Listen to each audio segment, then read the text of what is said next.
Good morning and welcome to the Tuesday, July 21st, 2026 meeting of the Calvert County Board of County Commissioners. We're going to start our meeting with an invocation. Pastor William Patton with Calvert Lighthouse Church in Prince Frederick. Good morning, Pastor. Good morning. Will you please bow your heads as we pray right now? Thank you, Lord, for those of us that have gathered here today. We thank you for your many abundant blessings.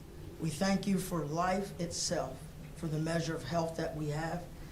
And we need to fulfill our callings for sustenance and for friendship. You've established this Board of County Commissioners to promote peace, order, and justice. Therefore, today, Lord, I pray for these board members assembled here and for the various levels of officials. I'm asking that you would grant them wisdom to govern amid the conflicting interests and issues in our times. Give them a sense of welfare and the true needs of our people. Give them a keen thirst for justice and righteousness. Give them confidence in doing what is good, fitting, and right, and the ability to work together in harmony, even when there is honest disagreement. Give them peace in their lives and fulfillment in their duties. I pray, God, for this agenda that's set before them today. Give an assurance of what would please you and what would benefit those of us who live and work in and around Calvert County. In Jesus' name, amen. Amen. Pledge allegiance To the flag of the United States of America and to the republic for which it stands, one nation, under God, indivisible, with liberty and justice for all. Pastor, is there anything, any events you have coming up at your church you'd like to talk about or your worship service? Then now's your time. Okay, well, our worship service is every Sunday. We begin at 9:30 in the morning. And coming up in September the 7th, we will be having our Ladies' Weekend, and that'd be a great time. We're doing some, just doing some self-care things for the ladies. We've got a couple of social workers from the county that will be there doing some traumatic training about what children go through and things. So we'd invite the county and people to come out. Thank you for that. Absolutely. Thank you for being here today. We appreciate it very much. Thank you. Thank you. Takes us to the approval of the agenda. Mr. President, I move that the Board of County Commissioners approve the agenda. I also move that the Board of County Commissioners approve the closed session summary for the July 7th, 2026 closed session. Second. So I have a motion and a second that we approve the agenda as well as approve the closed session summary for the July 7, 2026 closed session. Is there any discussion on that? Hearing none, all those in favor say aye. Aye. Opposed? Motion carries. Takes us to public service announcements, which are a lot. Unfortunately, we've had a lot of deaths here recently. Our condolences to the passing of Kevin Wells. We're deeply saddened by the passing of Kevin Wells. Kevin was a well-known and respected volunteer with Calvert Advanced Life Support and a lifelong first responder. He dedicated countless hours serving alongside his father, Kim Wells, to residents and visitors of Calvert County. His contributions and service to others will be deeply missed. We would like to acknowledge the passing of Dorothy DuBois Swan, wife of former County Commissioner Bobby Swan. Dorothy grew up in Calvert County and dedicated many years of caring for the patients at Calvert Memorial Hospital. She will be remembered for her kindness, compassion, and unwavering commitment to others. Please keep the Swan family and friends in your thoughts. Passing of William C. Smokey Ward, Jr. Smokey was a deputy chief of the North Beach Volunteer Fire Department, a veteran and retired Metropolitan Police Department homicide detective. Smokey diligently served the community and answered the call for service in many roles throughout his life. He was also an avid waterman and spent countless hours on the bay crabbing and operating a charter fishing boat. Please keep the Ward family in your thoughts. Condolences the passing of Michael Sineco.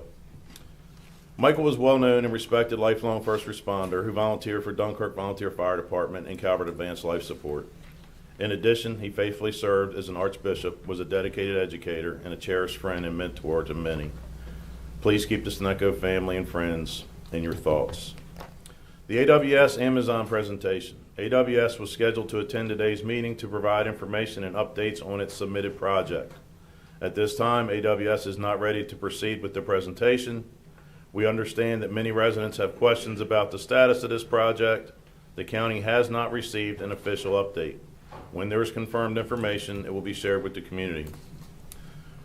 Ribbon cutting for Cove Point Playground. The Department of Parks and Recreation will host a ribbon cutting Tuesday, July 28th at 3 p.m. to celebrate the opening of the newly renovated Cove Point Playground. The new playground features accessible equipment that meets Americans with Disabilities Act standards, including a user-powered spin station, play hill with an agility trail, a play mound featuring a megalodon shark skeleton, and fossils inspired by those found at Calvert Cliffs, and much more. Residents are encouraged to attend this free, family-friendly event. Grab and Go Summer Meals program is active. The Grab and Go Summer Meals program ensures children have access to nutritious meals during the summer months. Meal kits will be distributed weekly on Wednesdays through August 5th. Each kit includes 5 breakfast meals, 5 lunches, and milk. Distribution sites and times: Huntingtown High School and Southern Middle School, 9:30 to 10:30 a.m., Calvert High School, 12:30 to 1:30 p.m. This program is open to eligible children ages 2 to 18. To participate, households must contact the Calvert County Public Schools Child Nutrition's office at 443-550-8680 to confirm eligibility and register each child for weekly meal distribution program. The Maryland Department of Transportation State Highway Administration recently completed its routine bridge inspection and has advised the Thomas Johnson Bridge remains safe for public travel. While the inspection identified maintenance needs in areas requiring ongoing monitoring, these conditions are typical for a bridge of this age and do not affect its safe operation. The bridge will continue to be inspected regularly, and necessary repairs will be completed as part of the state's ongoing bridge maintenance program. Commissioner Hance, before we get to Animal of the Week, you want to make a statement? I do. So at our last meeting, I was questioned about an event I attended back in 2025. In that moment, I had no recollection of attending that event and responded inappropriately. I want to apologize to my fellow commissioners and to all of you out there. After further reflection, I was at that event. Cannot explain or understand why I did not recall that at that moment, but it was just an unfortunate, and I promise that will not happen again. Thank you, Mr. President. Good. That takes us to the Animal Shelter Animal of the Week. Now it's time for one of our animal shelter employees. Who do we have with us today? Good morning. Today I have with me Coco. She is roughly 11 years old, so she's an old gal. She's been with us for about 6 weeks. Her owners could no longer care for her, so she has come to stay with us. She is staying in foster with one of our staff members. She's doing really well. There's another dog in the home. There's a little child. She said all she wants to do is just cuddle with you. She's your typical couch potato. We're not sure how she'd do with cats, but other than that, dogs and children, she does great. And she's like your Eeyore. She just kind of mopes around, and she's very calm. And so if you're looking for a calm gal to just kind of keep you company, she'll be perfect for you. So she's all ready for adoption. She's spayed, up to date on vaccines, microchipped, all the above. So she's ready to go, and hoping that somebody will come take her home soon. How's your population? We're actually downsizing on cats, thankfully. Okay. We've gotten rid of quite a few, so that's good. Our dogs, it's hit or miss. Right now, we're pretty full. We have a couple empty cages, but not many. So, yeah. So if you can adopt, come foster or volunteer. We really appreciate the volunteers that come and help us out. So do the animals, whether you're walking dogs, cuddling cats, doing laundry, dishes, all of it helps. So we really appreciate it. I know you can always use old towels in the shelter. What about sheets? Yes, towel Okay. sheets. We can use the fitted sheets, not as much. They're a little harder to kind of lay down flat Sure, for an but animal the to lay flat on. But sheets. yep, sheets, towels, old blankets. Preferably not like the Afghans that their toenails can get caught in, but anything else we totally appreciate. Pillowcases are great for cats and stuff like the smaller things too. Okay, So, thank yeah, you. Of course. Well, thank you. As you know, if Coco is adopted prior to the Monday before our next Tuesday meeting, all the adoption fees are waived. So If you're looking for a nice pet, Coco Our needs adoption somebody to take hours. care of her for the rest of her life, so. Yeah, our adoption hours are Tuesday through Saturday from 10 to 4. So come on down and see us. Well, thank you. Thank All you. right, have a good week.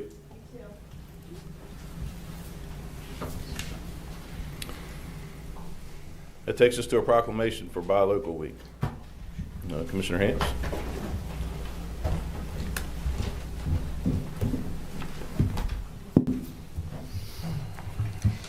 Good morning, Commissioners. Morning. I'm Caroline Trosbach, the Agricultural Development Specialist with Economic Development for Buy Local Challenge Week. The Buy Local Challenge was launched in Southern Maryland in 2007, and it has and continues to grow in reach and impact. Support this challenge by shopping at local farms, stands, markets, wineries, breweries, restaurants, and businesses that feature local products. Click Buy Local on calvertag.com to find what, where, and when to buy.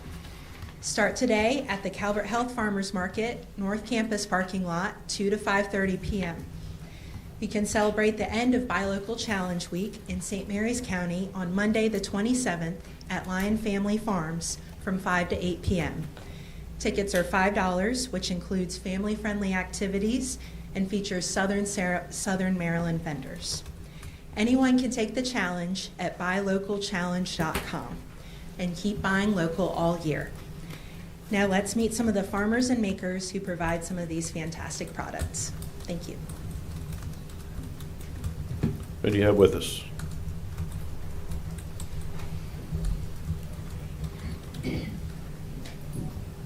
Good morning. My name is Hayden Shug. I'm from the University of Maryland, Agricultural Extension Agent in Charles County, and I help cover Calvert County along with Ben Beal.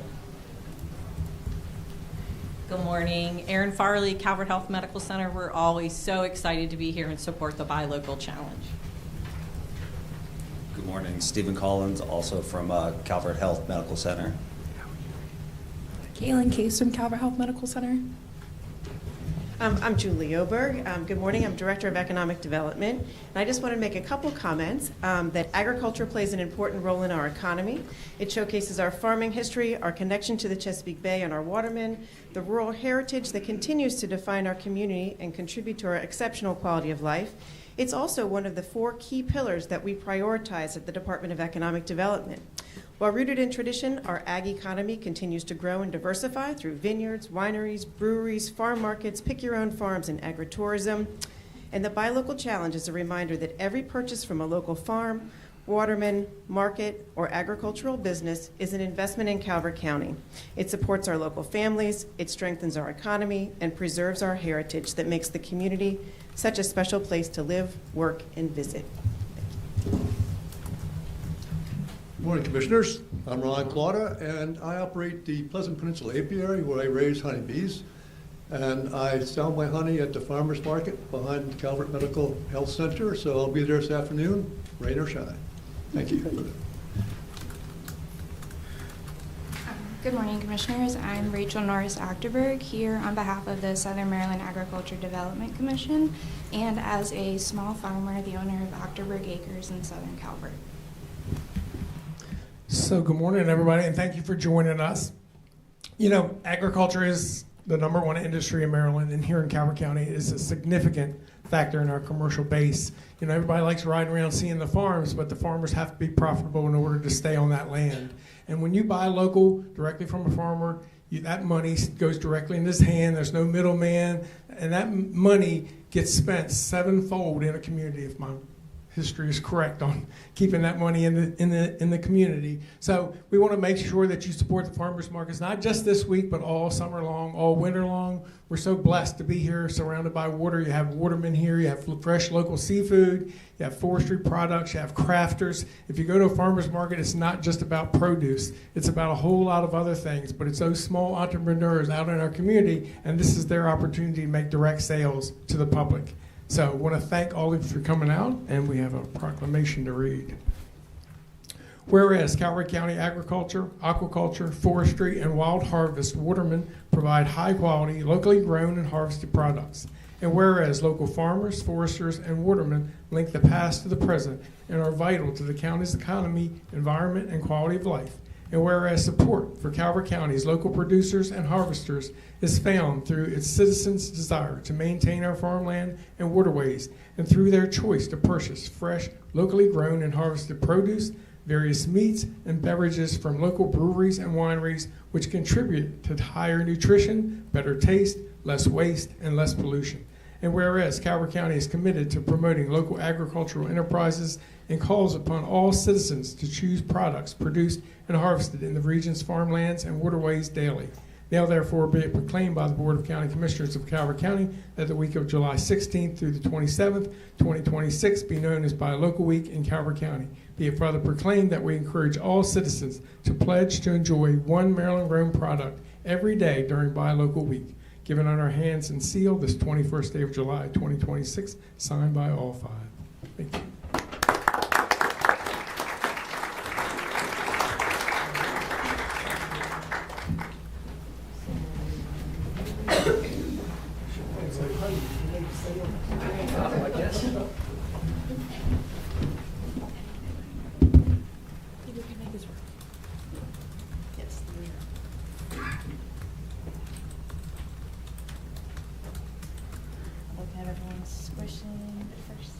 I know I say that every week. All right. 3, 2, 1. One more for luck. Thank you so much.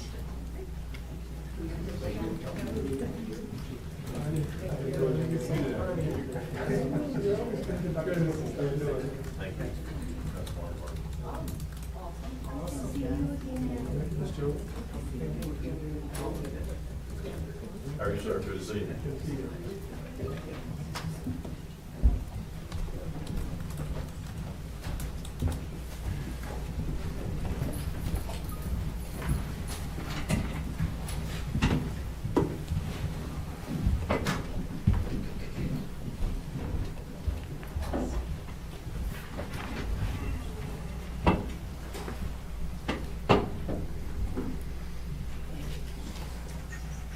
All right, that takes us to our consent agenda. There are 5 items on the consent agenda. The first one is Department of Community Resources, Governor's Office for Children fiscal year 2027, Children's Cabinet Interagency Fund, and Enough Capacity Building Grant Application. Item number 2, Department of Public Works, Waterman's Wharf Slip Agreements. Item number 3, Department of Planning and Zoning, 2026 Calvert County Annual Report to the Maryland Department of Planning. Item number 4, Department of Community Resources, Calvert County Health Department Core Funding Agreement. And item number 5, Department of Public Safety, Federal Fiscal Year 2026 Emergency Medical Management Performance Grant Application. Do I have a motion? I move that the Board of County Commissioners approve the consent agenda. Second. So I have a motion and a second to approve the consent agenda items. Or any discussion on any of these? Hearing none, all those in favor say aye. Aye. Opposed? Motion carries. Item number 4, new business. Department of Planning and Zoning, proposed twinning relationship between Brooms Island, Calvert County, and Broome Island, Leicestershire, England. This is something different.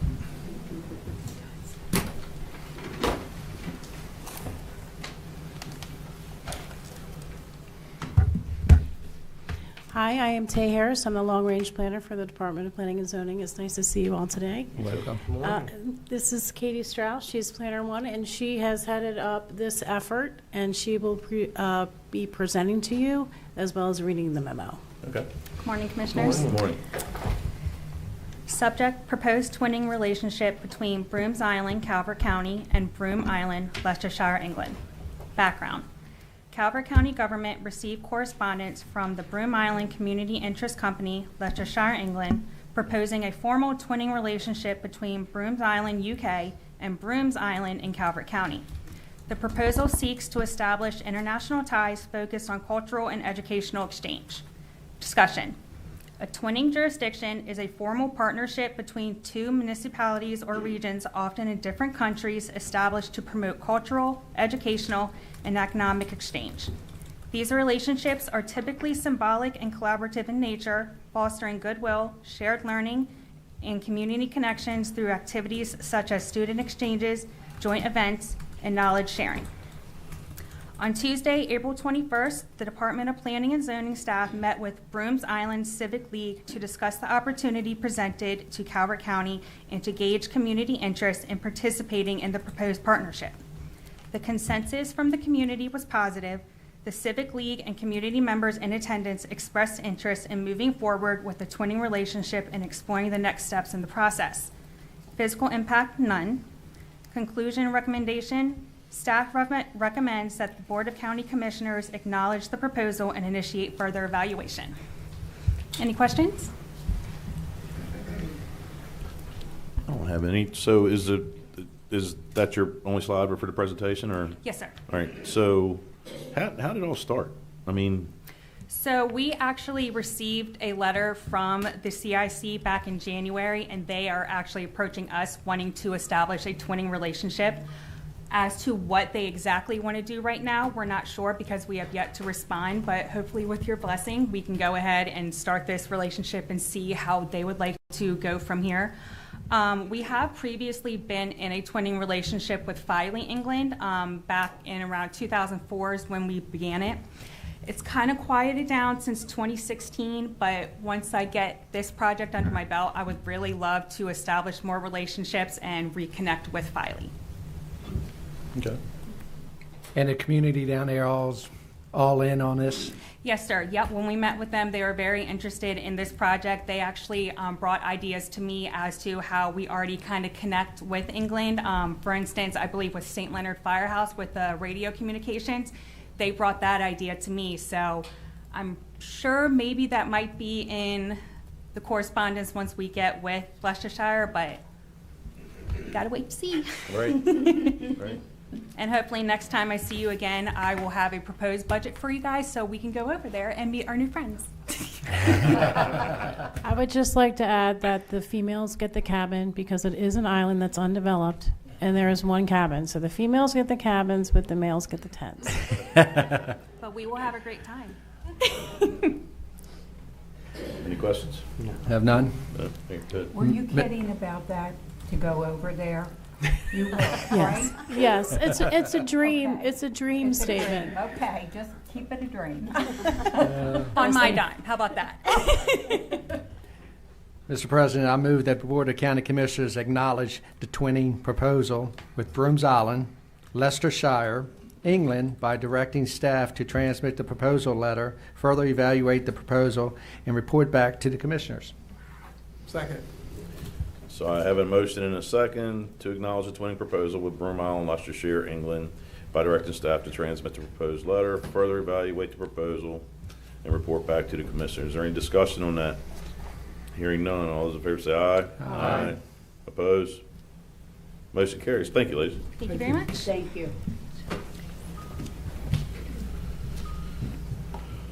Next item on the agenda is a public hearing. Department of Planning and Zoning, Master Plan of Town Centers, Chapter 1, Town Centers, Chapter 2, Prince Frederick Town Center Master Plan, and Chapter 3, Dunkirk Town Center Master Plan. Commissioner, we are That's before not 10:30. 10:30. Okay. So let's skip that, and I'm sorry, we'll go to old business. Yeah, we'll go to old business, Department of Parks and Recreation, Marley Run Recreation Area Buffer Amendment Resolution.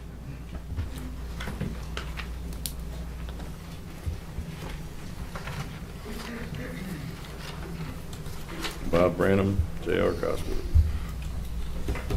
Good morning, Commissioners. Bob Branham, Director of Parks and Recreation. Good morning, Commissioners. J.R. Cosgrove, Director of Public Works. In the interest of time, I'll forego reading the memo. Okay.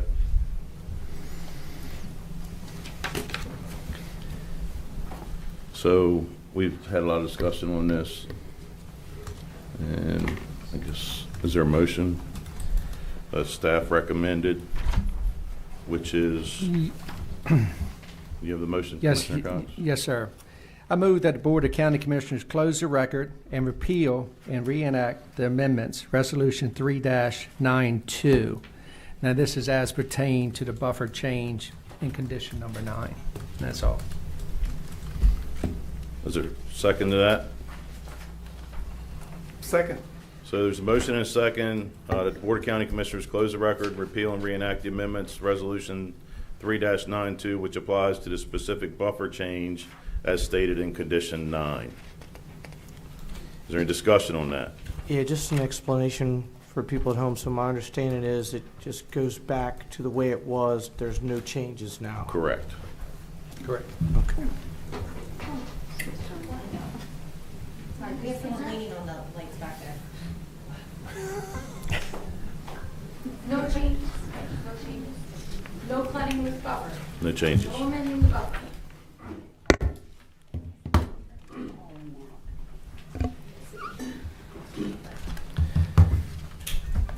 We have to vote? Yep. So is there any discussion? Any further discussion? Hearing none. All those in favor say aye. Aye. Opposed? Motion carries. Thank you. Thank you. That'll take us to. We still Yeah, have we'll 4 wait- minutes. We'll wait 4 minutes.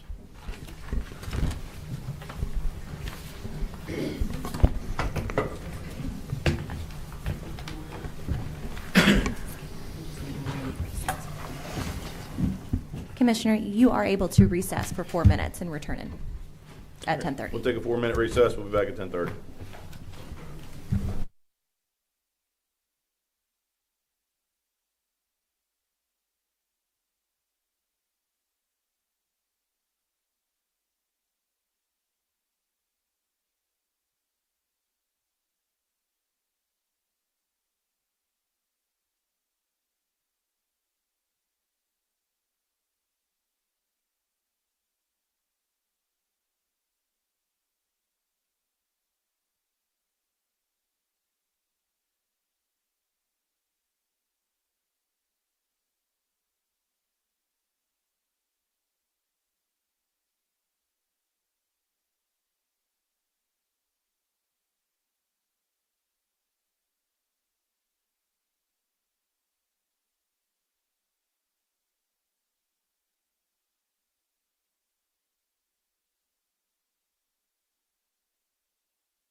We'll reconvene and we'll go back to the public hearing that was scheduled at 10:30.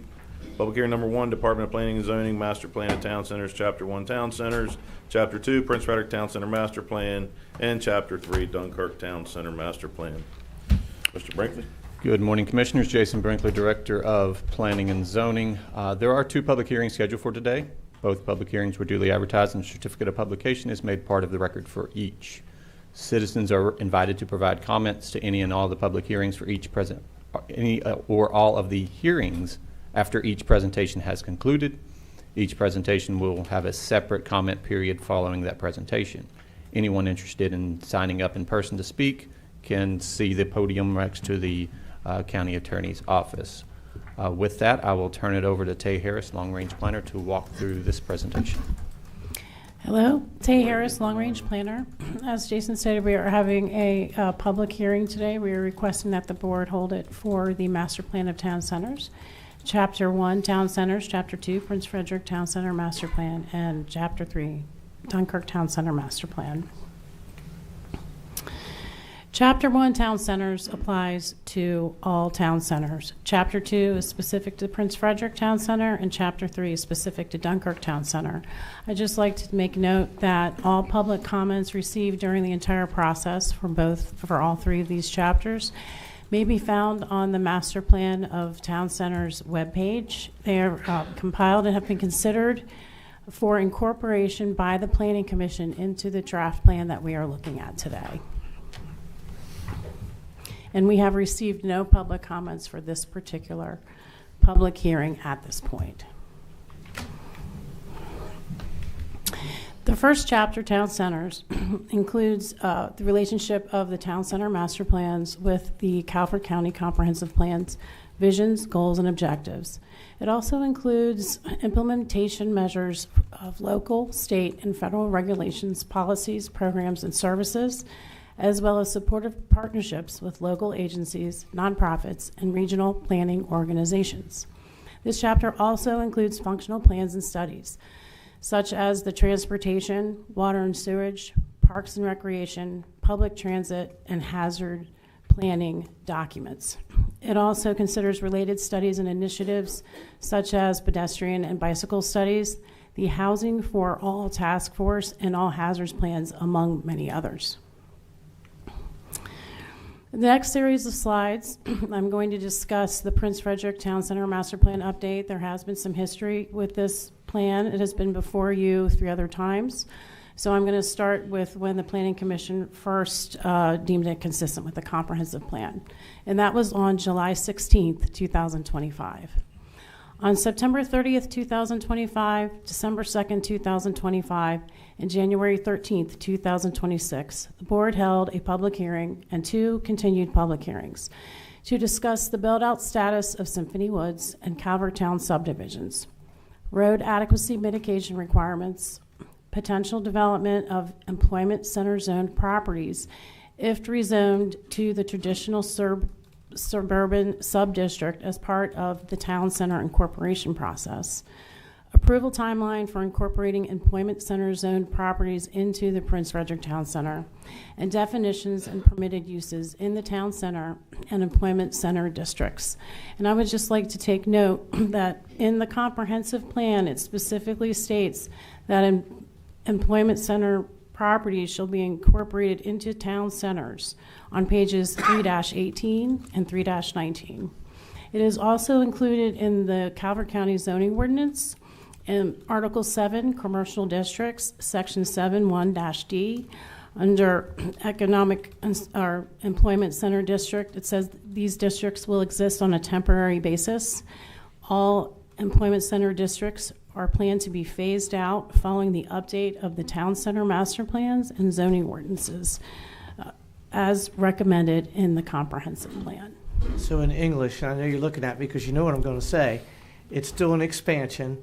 So I know what you're saying, but it's an expansion, and Prince Frederick already has enough traffic as it is, and it wasn't originally that way. It was just put into the master plan. So for me, my 20%, I don't want any more expansion.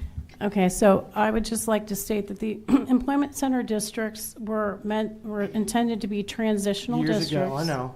Yep. And they have not as panned out as intended, so that's why they're going into the plan. And on the next slide, we'll maybe address some of your concerns. Well, I know what it can do, so.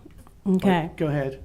So at the January 13th, 2026 board public hearing continuance, the planning and zoning staff recommended replacing the traditional suburban subdistrict with the edge commercial subdistrict.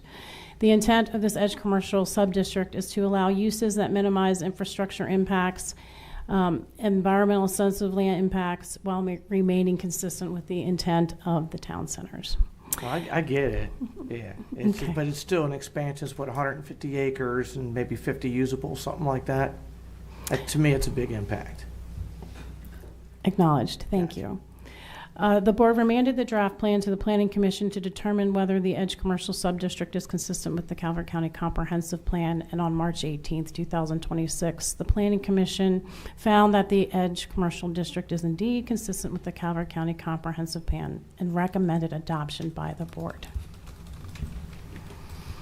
So these next series of slides, I'm going to go over the Dunkirk Town Center Master Plan update. This first slide hits on the land use section. You can see the town center outlined in pink on the map, and there are no sub-districts in the Dunkirk Town Center, and this update makes no changes to that. It remains one zone. The expansion area proposed for the town center includes the Maryland Transit Administration Dunkirk Park and Ride Site, and that's to the north, outlined in purple in the map, and then the Dunkirk District Park, outlined in purple, to the west. And Director Brinkley, you said this is basically which would pull it into priority funding that would have no impact. So both of these parcels are owned by the county, and so you're not letting in any privately owned property. The benefit of this is that it potentially opened up the door for additional funding opportunities for these parcels for county projects or state projects. Right, but it'd be like state or federal funding, Correct. not like, correct. Most likely state funding would be that. Gotcha. And I'd like to add that it is the intent of the town centers to include these institutions or services and areas within the boundaries of the town centers.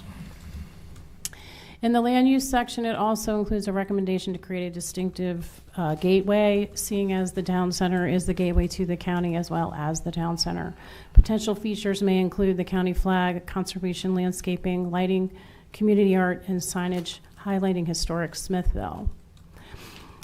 The town center is mostly built out, and the remaining vacant parcels are generally smaller in size, so it's anticipated, obviously, there'll be infill development, and there's always potential for redevelopment of existing sites. Okay, explain that one to me. Remaining vacant lots are generally smaller in size, so they're smaller than the being able to put 4 dwelling units per acre.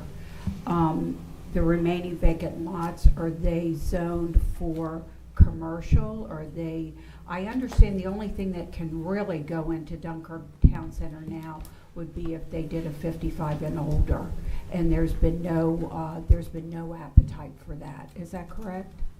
That is correct. Okay. Right, so the other thing is that we do have a sewage capacity issue. Okay. So that at this point is limiting development for these remaining parcels. Okay. They're mostly on the west side of the town center. Okay. But Commissioner, The you are east. correct. Other than senior housing, there's no residential ability in Dunkirk to be built. Is there even room for senior housing at this point? There's only about a handful of parcels that are undeveloped, so you'd be looking at a redevelopment, which is potentially possible at any time, but there's very few spots that it could go in now for senior housing. And we haven't had any application or interest that I'm aware of. Okay, thank you. So, Director, on those vacant lots, is it because of zoning or is it because of infrastructure? So I know we do have a concept site plan in on one of the lots that is I don't know if it's a continual phase built out of some of the previous work that has been done there, but most of everything else is encumbered by either drain fields or something that would make it where it's not really buildable or not feasible to be built. So, because what I'm trying to get ahead of is if somebody comes in and says, well, I'll put my own system in, very similar to like they did, what was that, near Apple Green or whatever that was up there. would that now allow them to build if the builder was willing to do their own system? Possibly, yes. See, that's would be concerning to me. But it's only those, and I believe we made this available before to you all, the 7 parcels or so that are vacant at the moment. How big are they? I think the largest ones, I don't want to misspeak, but I think it may be less than 10 acres. Right, but that could be a lot of. But you can't have housing. Is this trying to encompass that in? Is this trying No, to this allow is, that? this is, there's no, as I mentioned before, the only expansion areas are the parks and county-owned property. So regardless of the direction today, that's what's feasible. This Okay. plan doesn't change Okay. that. Okay.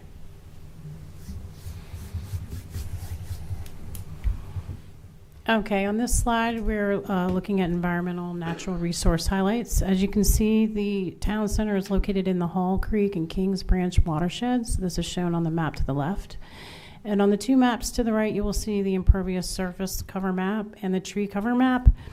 The town center has 48% impervious surface, and tree canopy comprises 24% of the town center. The map on the very left shows sensitive area lands. This includes streams, wetlands, and floodplain. You can see that there is a stream that goes across the Dunkirk District Park, but otherwise these features are outlying of the town center boundary. The middle map shows the targeted ecological area map. These areas are designated by the Maryland Department of Planning for their economic value, and they're part of the review process for development proposals. You can see that it encumbers the Dunkirk District Park and slightly a small piece below the park in the town center. And then the right map shows steep slopes. The closer the contours on this map, the steeper the slopes. So those are the dark brown areas. As you can see, there are very few steep sloped areas within the town center. It's highly urbanized with compact soil. And most of the steep slopes are along the edges of the town center boundary. There are 10 historic sites in the town center, and there is also an archaeological site that was found at the Maryland Transit Administration's Park and Ride site during its development. The focus for heritage in the town center is to retain the Smithville Methodist Church as a Calvert County Historic District and encourage owners of historic properties to preserve their properties. And the heritage highlights, those are just a dream for the future. Mm-hmm. Okay. Yes. Have we had the Smithville church that has a very active community who I know are intent on preserving that. Have they talked to you about that or anything? The Methodist Church, you're talking about the Smithville Methodist Church, that is a historic, it's existing. So that is in Yes. preservation, but all the other properties that have historic value are not a historic district.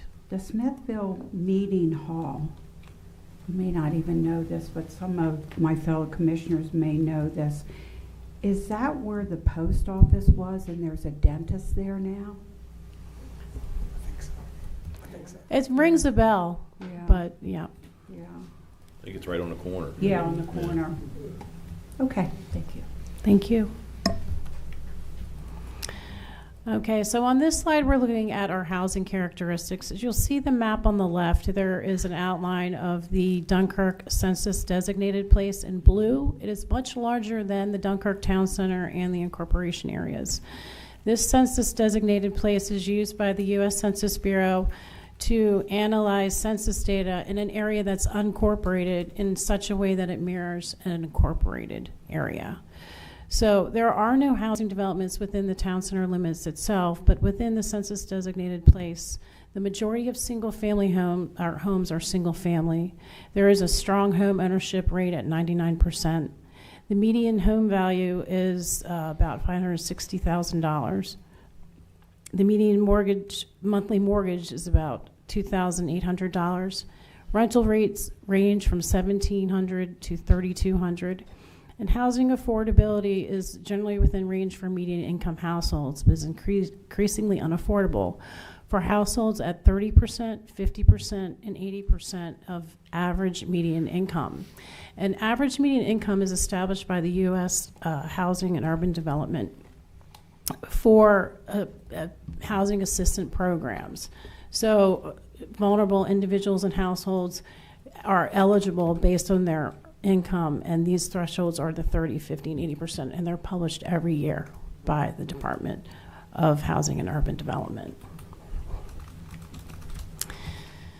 In the town center, there are multiple prominent grocery stores, medical facilities, retail stores, and restaurants. Targeted industries for the county as well as the town center is healthcare, commercial retail, and high tech, and specialty shops are specific to the Dunkirk Town Center.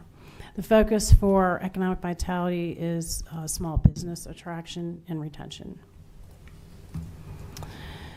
So in this plan, the transportation addresses several facets of the network, addressing traffic congestion and safety. There's a recommendation to restrict Appleway access to MD4 to right turns only, complete Penwick Lane for direct access from MD4 to Town Center Boulevard, install a crosswalk at MD4 and Town Center Boulevard. May I interrupt you for a minute? Absolutely. Just for the public to know that we as a board have met with state transportation, and installing a crosswalk at Maryland 4 and Town Center Boulevard is in the concept phase, and it's taken us almost 4 years to get to the concept phase. But we have been told by state if they need the money, that money will be taken away and that project will cease to be, just so they know. Okay. And then there's also a recommendation to extend the East Side Loop Road. In the southern portion, this extension would include Shops Way, connecting to Dunkirk Way and Appleway, and this would be limited to local traffic, and that ties back into restricting right-hand turns only into from Appleway. Anyone who wants to take a left, they would use this system and go to a light, so it's a matter of safety. But at this point, it's not funded. It's just a recommendation in the plan for long term. Public transportation recommendations include providing a service into Prince Frederick from Dunkirk on each run.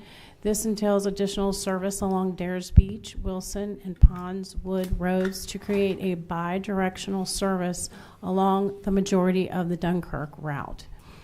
Additionally, the recommendations include expanding evening hours and increasing on-demand door-to-door services, and working with MDA to restructure inefficient routes to Alexandria, Virginia, and the Pentagon, and establishing new services to Annapolis, New Carrollton, Greenbelt, and College Park. Further, the transportation section includes pedestrian and bicycle planning.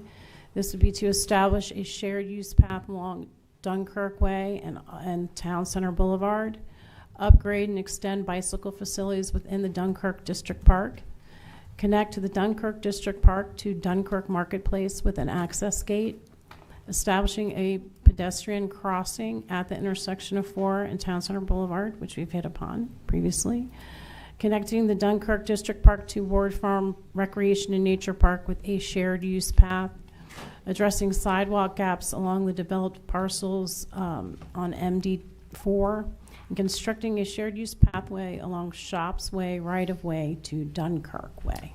I'm going to interrupt for a minute here. I was asked about bicycle paths in the county by a constituent today, and everything that Tay just read with pedestrian and bicycle planning is not funded. It is really, really, really into the future. We just don't have funding for this. So it's a dream, nice when it happens, but don't think it's going to happen tomorrow. Yes. Okay. And then the water resources section just highlights that the Dunkirk Town Center is served by wells and is also served by privately owned septic systems, and there have been occurrences of failures. So in the plan, owners are encouraged to comply with the Maryland Department of Environment regulations because they have oversight over these facilities, not the county. Then in the community and government facilities section, we're highlighting the facilities here. We have the Dunkirk Volunteer Fire Department and Rescue Squad, as well as the Sheriff's Office Dunkirk District Station. And as mentioned previously, the Maryland Transit Administration's Dunkirk Park and Ride site, and then the Dunkirk District Park. So in conclusion, the Department of Planning and Zoning requests that the board conduct a public hearing on the master plan of town centers, including Chapter 1 Town Centers, Chapter 2 Prince Frederick Town Center, and Chapter 3 Dunkirk Town Center. In accordance with Local Government Article Section 9-105, any action by the board must be deferred until at least 10 days after the hearing. The adoption of the master plan of town centers, including chapters 1 through 3, is tentatively scheduled on August 4th, 2026. Any questions, comments? I do have one. So just that everybody's here today that's listening, this is consistent with the comprehensive plan and the zoning ordinance, correct? And this has been through the Planning Commission. That's correct. It is consistent with the comprehensive plan. The Planning Commission has found it, I believe, on at least 2, if not 3 occasions to be consistent with the comprehensive plan. Both of these plans have been in the works for a number of years, and they've all the way before COVID. And so it's kind of swung back and forth on various things that have changed in the world since then. So we've had very limited public input, or not public input, but public hearing feedback at Planning Commission approvals. Very good. Thank you. So as regards to Prince Frederick, is that going to be revisited, or is the plan with what you have is to take it to the Planning Commission, see that it's compliant, and go forward? That we've already done that. They've found it consistent because we had the work sessions, or I guess we had the public hearings back in January. As Tay pointed out, we've had actually I think 3 different public hearings in front of you on that plan. Based on feedback we got at those public hearings from you all, we went back and made sure that any inclusion of that would not include any high-density residential housing or anything of that nature was the feedback we got. So that's why we labeled it as Edge Commercial and sent it back to the Planning Commission. That was the January guidance that you all gave. Not me. So, that's when I said, could you put 5 Taco Bells or whatever it was, and you said yes. You could. Yes. That was the direction we got from the board. Correct. There you go. In today's climate, specific matters. So I don't recall exactly where that vote was, Commissioner, but yeah, that was a action from the board to direct staff to go back to the Planning Commission to make sure that's consistent. They did find consistency, I believe, in the spring of this year. I don't have the exact date. March 18th. Because 150 acres is a lot. 150 acres is a lot. It is, as you pointed out, there's approximately 50 acres of that that's usable. It's a lot in a town that already has 1,000 apartments and everything else like that. That's a lot. And I think that's why the direction was given to make sure that wasn't high-density housing or anything of that nature. There are a few single-family homes on some of those parcels now. But this has been in the comprehensive plan for a number of years. It was in the zoning ordinance, so we're following the direction set forth there. If this was to pass in its form, what traffic studies would be required? To develop pretty much anything there, you're going to have to do traffic studies, and they would have to comply with the APFO. The new APFO? The new APFO, yes, sir. So, and like I say, I'm still not for it, but I just want to make sure, for the public's sake, so there's no grandfathering on these parts. I would still love to know what the intent is of this parcel. I mean, that all of a sudden is going to be allowed to be made to be developed. Yeah. I don't know what it is. Do you know what it is? No, sir. So that's why I've had pause on developing anything more for there, and why we should change. I understand years ago the intent, but it was never seen that way, and now the intent could be different. What potentially would have been developed, say, 15, 20 years ago is not what the intent is today. So therefore, even though, because we didn't have the regulations like so many other things, this usage would be allowed, like, say, a fast food restaurant. Mm-hmm. Well, that could be extremely impactful traffic-wise or whatever. And so the next stage, let's assume a version of this is passed at, obviously today is the public hearing, but the vote would potentially occur on August 4th. Let's assuming a version of the of the plan is passed, the next is to work on the zoning for it. And that's where the rubber hits the road as far as, do you want to have a further look and make sure you're not looking at any high-impact traffic and restrict it further, or look at that? And then So there would still be an option to pull that out of the plan? there's still an option to further clarify exactly what uses would be allowed there by this board or by a future board. But not to pull that parcel out? In order to pull it out, you would have to modify the comprehensive That's what I plan and go. thought. There is a path to do that if Sure, you so but choose. it's taking it back to where. But you have to go through that It's not as process. simple as just amending it. Correct. You have to go That's through what I that thought, right, process. right. And if a board chooses to do that, if that's their prerogative, they may Well, do I so. thought where we were, so.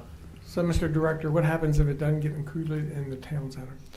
Then you got a question on whether it's in compliance with the comprehensive plan, because the comprehensive plan says that that's a future land use to be included in the town center. It's arguably not in compliance with the zoning ordinance at that time. You created an area of conflict that would have to be straightened out. Because the zoning ordinance actually says it's a temporary district. The employment center districts are temporary districts. So we would have to modify that as to how we want to handle that going forward. And what are the options for that? I think the sky's the limit on what the options would be, Commissioner. You So could just, create a different district, or you could call it one of the other districts that we have, just RCD, RD. Any of those would be options. But it doesn't stay what it is today. It would be in conflict with itself if it stayed what it is today. It would create a kind of a quandary a bit. I'm not going to get into the legal part of it, but it would create some potential issues. Because see, right now you got residents that are going to be impacted and don't know it because we don't know what it is. And there's, you're right. You can't foretell the future on what Correct. development's going to happen, and if that's why you have a zoning ordinance, is to set those parameters. Right, but then going back to what it was intention years ago to now all of a sudden today has changed. And obviously I wasn't here 7 years ago when these plans were first in the works, but the earlier versions of this, including in the comprehensive plan, had expansion of the town center all the way out past the college. And that has been rolled back and rolled back and rolled back to what we have today. Right, and 7 years ago there wasn't all the apartments. Correct. I mean, it changed the landscape of everything. So what you thought would maybe be potentially usable land that wouldn't impact traffic ways and all, that's all been blown up now because Prince Frederick, now with another shopping center, all the additional apartments, there's a lot of weight on that road. Which is why it's advisable to relook at these plans every 10 years or less, depending on the situation. And these two particular plans have been in the work for 7 years, so it's been across multiple boards. So it's been a moving target to hit where we're at today. I just don't want another board to walk in to a potential mess. And that's what I feel with that potentially could be. The zoning for this, any changes to the zoning ordinance for Prince Frederick would be undoubtedly determined by a future board, not this board. But would they be locked in? No, if they can choose the zoning that they want for it. Okay, so somebody couldn't just run to the permit office? There's no zoning for it, so this is the plan. Okay, There's now, no you zoning know where to. we're going, right? So all of a sudden there's a concept plan, there's a. This is the plan, and then the zoning follows to actually put in place what the plan calls for. So that would, there's going to be a series of public outreach and everything to determine, any changes to the Prince Frederick or Dunkirk zoning ordinances, similar to what we've done before. And just because of the timeline of that, it's going to be after new people are seated in different positions. But if the planning commission approves this in the form that it's in today, what does that mean? They already have approved it in the No, but I form mean, that's in today. we're getting ready to send this back. No, right? you're not. No, you're done. You're done. This is a public hearing, and then at the conclusion of this, we're asking for it to be set on the August 4th agenda for a vote. And at that point in time, it would become the plan, but then that's when the next stage is working on the zoning that follows the plan. So somebody can't come in on August 5th, let's say, and say, okay, now I want X, Y, Z on this because there is no zoning to back it up. So the zoning would be the next stage of development. And if That'll the take. zoning's changed at that time, it takes it back to this. The zoning can be changed to whatever the board so chooses the zoning to be changed to, and that will take, as we're familiar with for other things, it takes a while to change zoning and to establish zoning for an area like this. It's a process. But currently it's zoned edge commercial, right? It's zoned, yes, it's zoned Employment Center District. It's proposed to be zoned edge commercial. That's why I ask. But as Commissioner Hart knows, that if a property owner owns property in that district today and they hear this discussion and they think it's going to get downzoned, they would go into the office pretty quickly and start a process to lock it in for something. And generally, we can't move fast enough to stop that.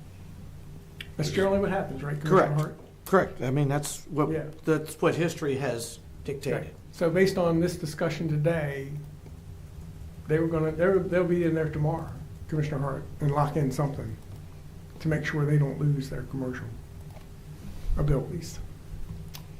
Then you're back to the race of if it ain't coming out of the ground.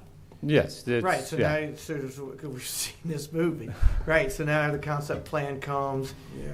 Board comes So in. if you kick this back, it starts the process. That's what I'm saying. So that's why I'm trying to prohibit any of these moves and saving people money. I don't believe, and I can't speak for whoever's on that future board, that there's any appetite to add any weight to Prince Frederick. Mm-hmm. I just think there's enough traffic there now and everything. But there's going to be something. Well, but that's a big piece. I mean, 150 acres and 50 acres in a small little parcel like that with all these apartments that have added. I mean, sure, there's always something somewhere, but that's a lot. It's going to be something.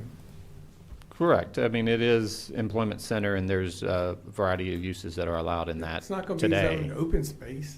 No, Correct. So it's going to be something. but right now we don't know what. Right. Right. So is that it's a difference of, let's say it's a dentist office. Mhm. The amount of traffic in a dentist office is a whole lot different than a fast food restaurant. Correct. So, and that's something that a future board could say, okay, well, it's going to be limited to this. Right now, there's no limitations, correct, except for housing. So right now, it's employment center district, which your restaurant would not be allowed in employment center district right now anyway. Right, but the fringe wouldn't take it to that. But the zoning, which would be the next phase, sets that, and you can say no restaurants or something like that in there, or no fast food restaurants, and you could limit it to uses that are not as impactful on traffic. Any, as you pointed out, any plan that comes in would have to go through our adequate public facilities requirements and show that there's not impacting traffic to the extent that it's gonna be not in compliance with that. So that is literally the next step, is figuring out, is looking and say, okay, we're fine with a dentist office, or something of that nature, but maybe not a fast food restaurant or something that's gonna have that. That is the next step after where we're at today.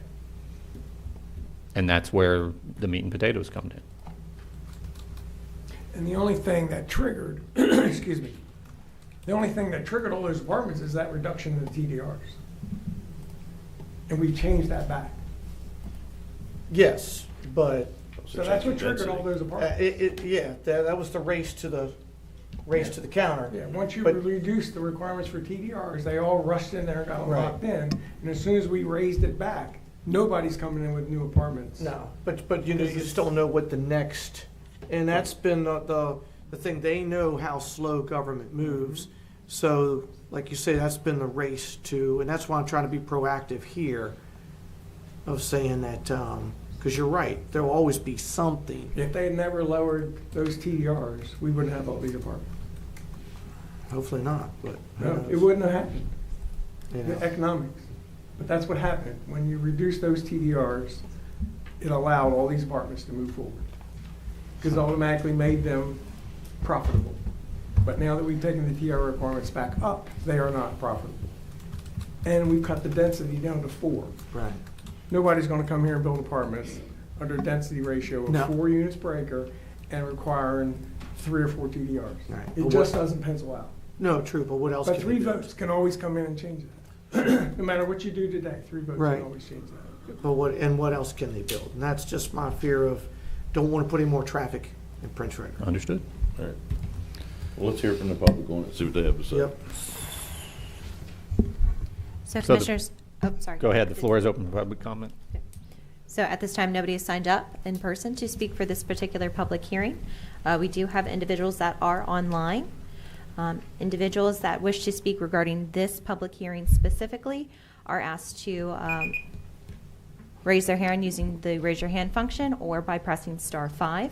Again, this is for this particular public hearing.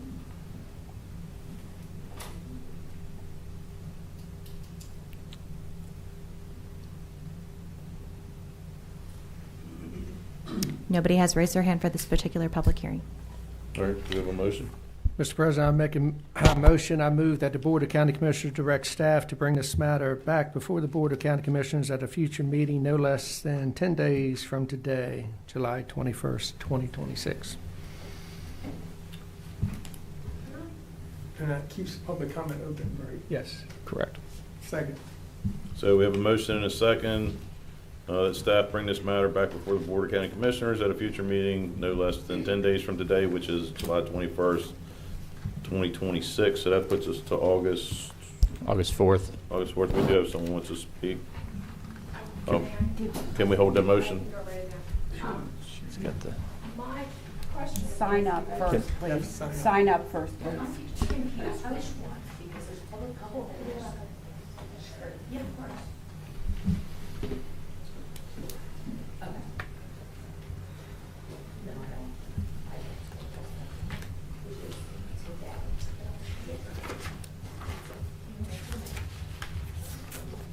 If anybody wants to sign up for this public hearing, please do so up here. You can go ahead, ma'am. Thanks. My name is Jennifer Davidson. I'm running for state delegate, and I've lived in Calvert County since 2004. One of the things that I've noticed really does need to be addressed is our lack of adult Ms. daycare Davidson, services. are you speaking as an individual or? I'm speaking as an individual. Thank you. Yes. I'm just introducing myself. No, but I'm saying. Try to keep it down over there, Ashley, please. We have a serious lack of adult daycare services in the county, and the ones that we do have are underfunded. And I'm thinking you were talking about sewage issues and things that might be needed for those parcels of land. And I thought if we opened another adult daycare center, I realize that's going to take some funding, but that would really benefit those commuters who have no place to put their loved ones as they're leaving for Annapolis, DC, et cetera. And so I would just ask that you consider maybe placing a county-funded adult daycare center there in one of those parcels. That's all. Okay, thank you. Thank you. So going back to our motion and second that are on the floor, I'll repeat it, to bring this matter back before the Board of County Commissioners at a future meeting no less than 10 days from today, July 21st, 2026, which puts us to August 4th. 4th meeting. Yes. Is there any discussion on that? Hearing none, all those in favor say aye. Aye. Opposed? Opposed. All right. Motion carries 4-1. Thank you. Thank you, Mr. Commissioner. Raisley. Thank you, Ty. Thank you. Takes us to our second public hearing, Calvert Soil Conservation District Shore Erosion Control District petition of the Neal Estate Citizens Association. Good morning. Good morning. Good morning, Commissioners. Jason Levitt from the Calvert Soil Conservation District. And today with me I have Mr. John Norris, the President of the Neal Estate Citizens Association, Mr. Steve Oberg, NECA's counsel, and also in the audience we have two representatives from the Maryland Department of Natural Resources, Mr. Wes Gould and Ms. Laura Exar. Good morning. Good morning. Good morning.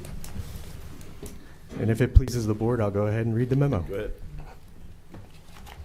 Background. The Neal Estate Citizens Association, or NECA, has petitioned the Board of County Commissioners to establish a Shore Erosion Control District, SECD, pursuant to Chapter 21-303 of the Local Government Article of the Annotated Code of Maryland. The purpose of the proposed SCD is to provide a dedicated funding mechanism for the construction of a third headland breakwater to mitigate coastal erosion and protect adjacent community infrastructure. The Maryland Department of Natural Resources, or DNR, prepared a need and feasibility report recommending establishment of the SECD and completion of the living shoreline work in accordance with DNR's recommended method of protection, subject to final permitting, procurement, and DNR approval. Discussion. The petition is complete and complies with the requirements of 21-303.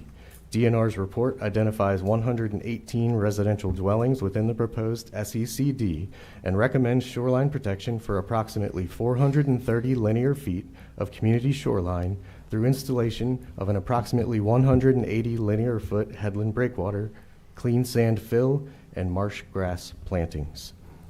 Fiscal impact. The total estimated project cost is $791,713, including $768,653 in construction costs and a $23,060 DNR administrative services fee. The project is expected to be funded through a 20-year, 0% interest DNR loan to the county, with repayment supported by the proposed SECD levy on the 118 residential dwellings within the district. NECA's board has requested an annual levy of $335.47 per assessed residence. No direct general fund repayment cost is anticipated. The county will serve as the local government borrower and fiscal administrator, subject to the final state and county processes and approvals. Conclusion and recommendation. The Soil Conservation staff recommends that the Board of County Commissioners conduct a public hearing, receive public comment, and leave the record open until July 31st, 2026 to receive additional comments. Staff will return on Tuesday, August 4th, 2026 for the board's decision whether to approve or deny the petition. In addition to this, I wanted to let the board know that we have received approximately 9 emails in total, for the publication for comments from people. 7 of those are in favor and 2 of those are against. Does anyone have any questions before we move to public comment? Mr. Norris, so since our conversation, residents sent me pictures of you're taking a wallop. Yeah, that was a 3 storm events from last fall that really caused significant erosion and flooding in the southern part of the community. Yeah, he says it's getting into his well and everything else. It's a mess. We've had a few contaminated wells, correct. We're hoping that this project will eliminate that in the future. Jason, you're real familiar with these projects. What's the success rate? I think that's a difficult question to answer. I mean, I would say that this type of headland breakwater is the predominant protection measure that is installed along, the bay frontage. And specifically in this project, there are 2 headland breakwaters that were previously installed. So this isn't, like a new project. It's basically just completion of the initially 3 proposed headland breakwater structures to protect Neal Estates. Do you think this will do it? It should. I mean, barring Mother Nature really getting upset, but I mean... Absolutely. I know Maryland is really behind going this way, is why they're offering the program. So, but, because my interest is how much problem we have all up and down that area, so, okay. Mm-hmm.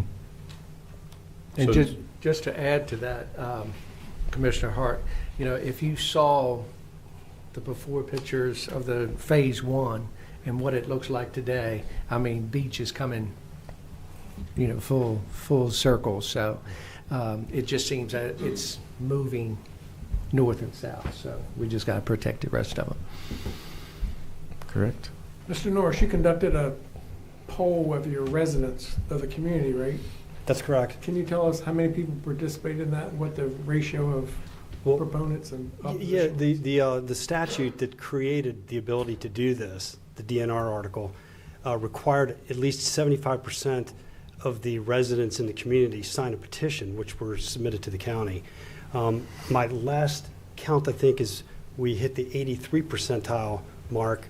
I recently got a call from one of our neighbors last week who somehow was unaware of the fact that we turned the petitions in. She wanted to turn hers in, but we've already submitted them to the county and they've already been certified.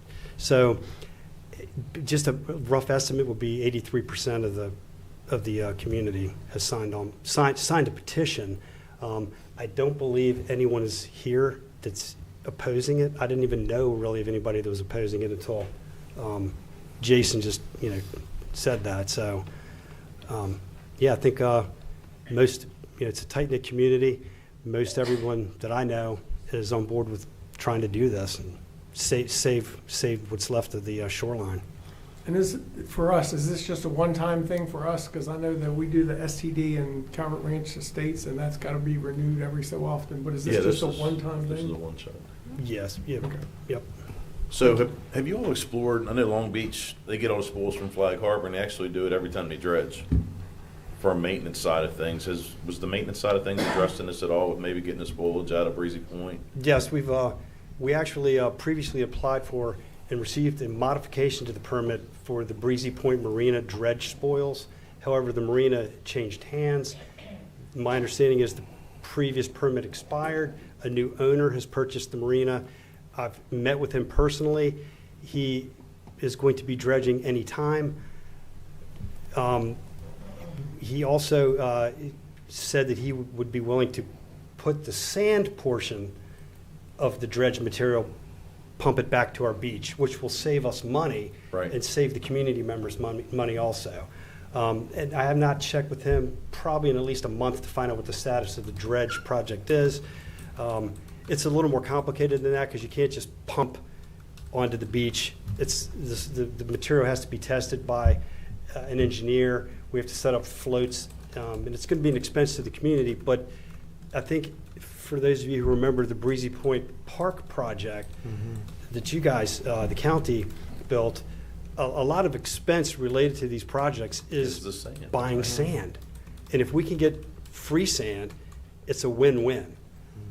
So that's what I was asking with this project, if you worked with the state and Army Corps of Engineers at the same time and had it set up so that annually or biannually, however often he's going to dredge, and if he's going to maintain it, you know it's going to have to be that often.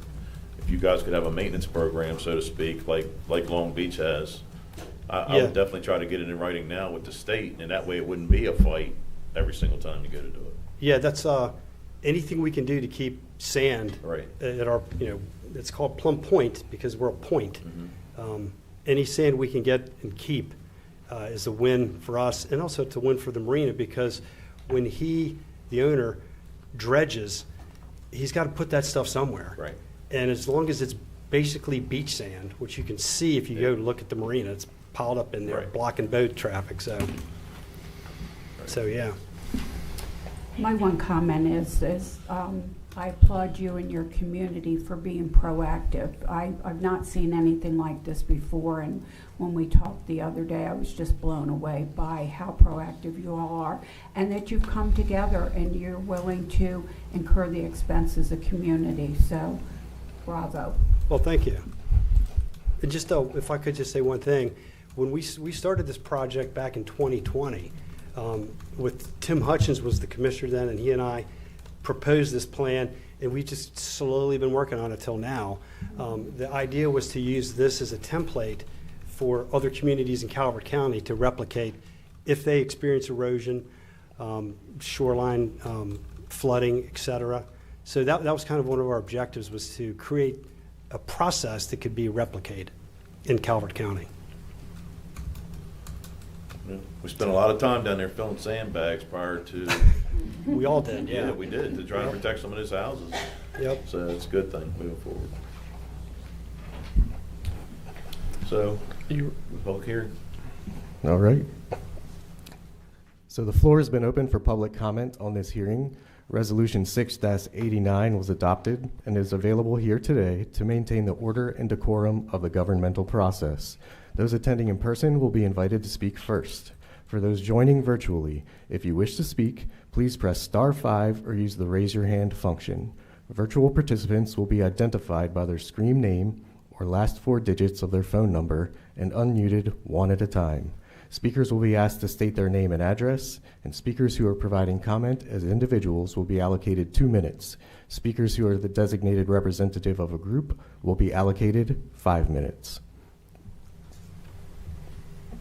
So commissioners, at this time, nobody has signed up in person and nobody has raised their hand online. Good. You have a motion? Mr. President, I move that the Board of County Commissioners direct staff to leave the record open until July 31st, 2026, in order to receive additional comments, and for staff to place this matter on the agenda on Tuesday, August 4th, 2026, for the board to make a decision whether to approve or deny the petition. Second. So We have a motion and a second to direct staff to leave the record open until July 31st, 2026 in order to receive additional comments and for staff to place this matter on the agenda on Tuesday, August 4th, 2026 for the board to make a decision whether to approve or deny the petition. Is there any discussion on this? Hearing none, all those in favor say aye. Aye. Opposed? Motion carries. Thank you, gentlemen. Thank you. Thank you.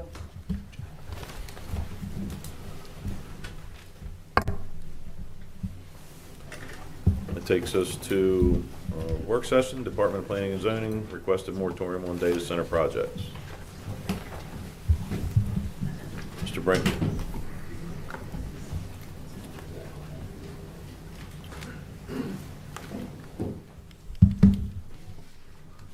Good morning again, Commissioners. Jason Brinkley, Director of Planning and Zoning. I don't have a presentation. I think it may be best if I just state the discussion portion of my memo, just kind of to tee this item up. To move forward with implementing a moratorium, an ordinance would need to be drafted stating the justification and intent of that moratorium, its duration and scope of actions prohibited. A public hearing would need to be set on the proposed ordinance. Notice of the public hearing should be published in a newspaper of general circulation at least once each week for 2 consecutive weeks, with the first publication appearing at least 14 days prior to that hearing. Any ordinance would become effective no earlier than 10 days after approval or after the public hearing. So with that, I will leave it up to you guys. So go ahead with direction. So, Mr. Director, what do you want from me? I've given it to you 90 different ways. So, are you suffice with just a motion for a 6-month moratorium? No, it's not a motion, it's direction. I'm sorry. I'm sorry. Direction. Are you I would okay with welcome. that? I would welcome any direction you all want to give me. So I think a minimum of 6 months to get to the next board, to start to put that into, for you to form that up. And Director Brinkley, when would you come back to us with the formal moratorium in place for us to vote on it? So, as I stated, any public hearing, as we've already seen, has to have at least 14 days notice. Mm-hmm. Have we already advertised? We have not. The terms Okay. are what I'm needing now to draft, to work with legal to draft the ordinance. The next few meetings we have, obviously meeting next week, which is not outside of that 14 days. And then there's a meeting on August 4th. I believe the next meeting would be August 18th, would be the public hearing if that is direction given today. That would be my request. Definitely, let's get it rolling, let's get it in place, let's get the public involved, and let's get this thing done. And after this also too, Director Brinkley, if you could give everybody the status on that AWS permit. There's a lot of anxiety. Just to hear it officially from you, the status of it. Of course. I can. So I do have some more direction that I would like to clarify in giving him direction. So if you could draft an ordinance and set it for a public hearing at the earliest convenience. And then temporarily suspend approval of site plans for data centers for 6 months. So the county may review regulations and text amendments related to data centers and heavy industrial use conditions and perform any needed studies or analysis related to the same. I'm for that. Sure. Anything else? I can provide an update on the AWS application. We did provide, and it is online for anybody that wants to view it, we did provide our comments to their concept site plan. Those comments were provided, I believe, last Monday. Just as a reminder, concept is primarily focused on stormwater management. Everything else is kind of a cursory review at that point in time. There was, and if Director Cosgrove is in the audience, wants to go into more detail, their plan didn't meet the basic requirements for stormwater management, so they would need to resubmit that. And it actually, I don't think, met it enough to even do a full concept review of that plan. So there's approximately 20 pages of comments. That would have been longer if DPW was able to do a full review of that plan. We haven't seen anything. Obviously, we sent those back to them last Monday. We haven't seen or heard anything from them as far as a resubmission. That can take place immediately, or it can take place anytime in the next 2 years. They pretty much have to resubmit. So that's the status of it today. Typically, for a concept, you have at least a couple of rounds. Since we weren't able to do a full review from the DPW side, it would likely be 2 more rounds of concept before they could even potentially look at moving on to the detailed plan. And just as a reminder, our review times are 30 business days, so you're looking at approximately 6 weeks. There's a little bit of admin on the front and back, so it's probably closer to 7 to 8 weeks by the time that's all said and done. So that's where it's at today. So there's no chance that, say, by the time to put the moratorium in, that this could even be at the table for review? If we're talking about a public hearing on the 18th of August, there's no chance. I don't even know that they would be able to submit anything back in that That's time what I'm saying, yeah. For review. And if that review, like I said, takes approximately 6 to 8 weeks to do, we're well within the timeline to put this pause in. Okay. I just wanted clarification for everyone. Of course. Thank you. What about Natelli? I haven't heard a word from Natelli. Okay. They haven't submitted anything. I know I said 2 weeks ago that we would no longer be playing ball with them, and Mr. Natelli responded correctly that he had not spoken with any of the commissioners, but this was passed on to him through our administrative office, so he knows that we are not willing to play with them. Understood. Thank you. Anything else? I think I have enough direction to work with legal to get this drafted. Very good? I'm good. Right. Thank you, Commissioners. Thank you. Thank you. All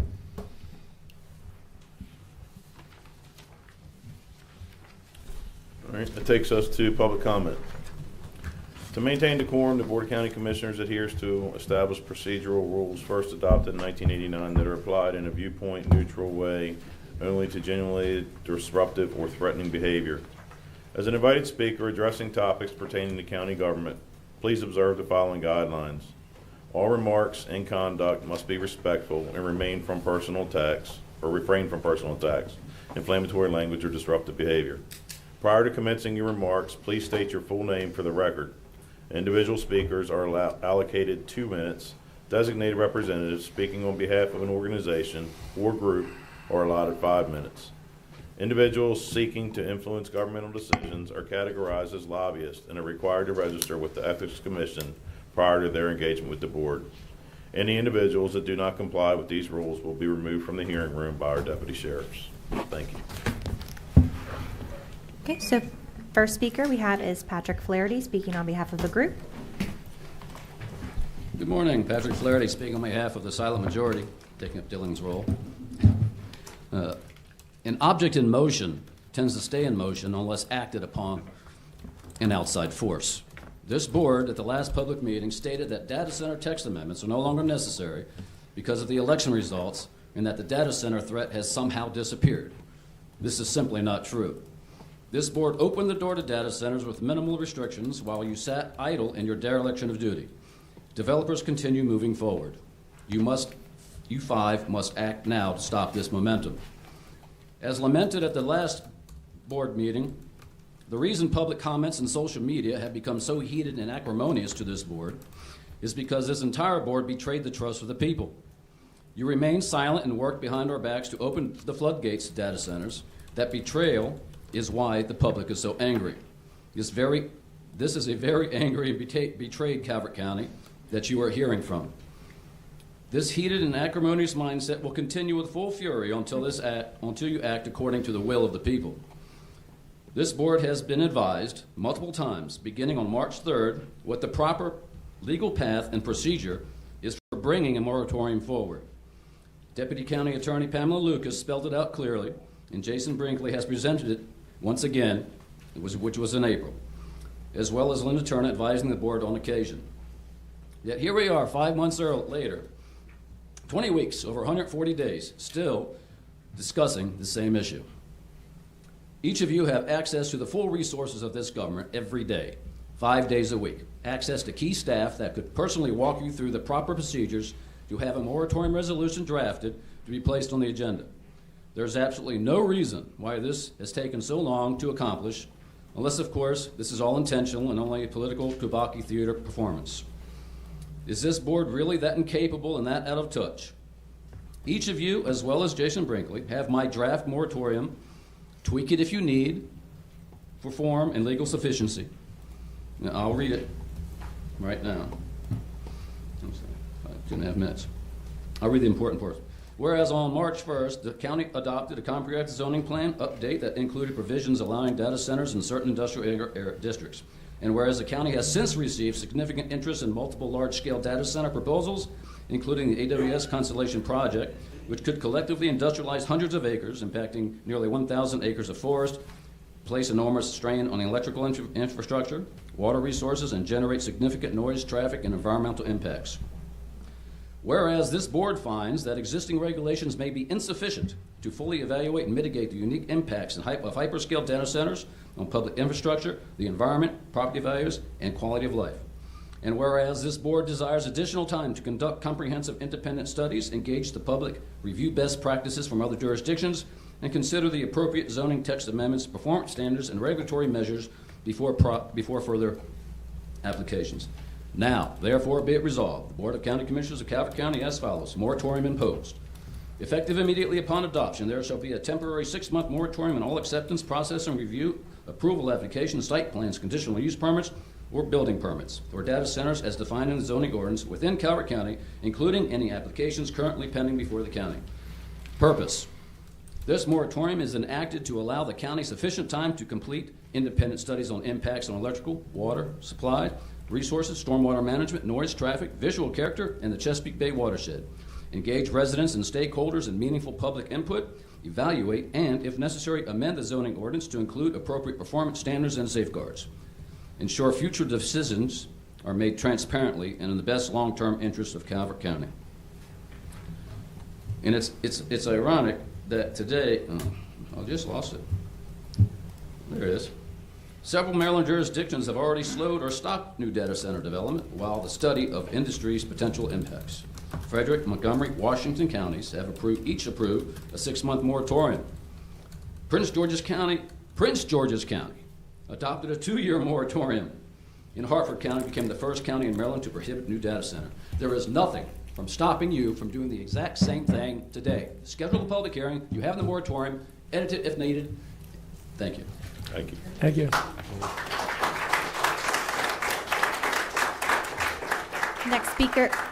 Next speaker is Michael Block. Sorry if I'm mispronouncing the last name.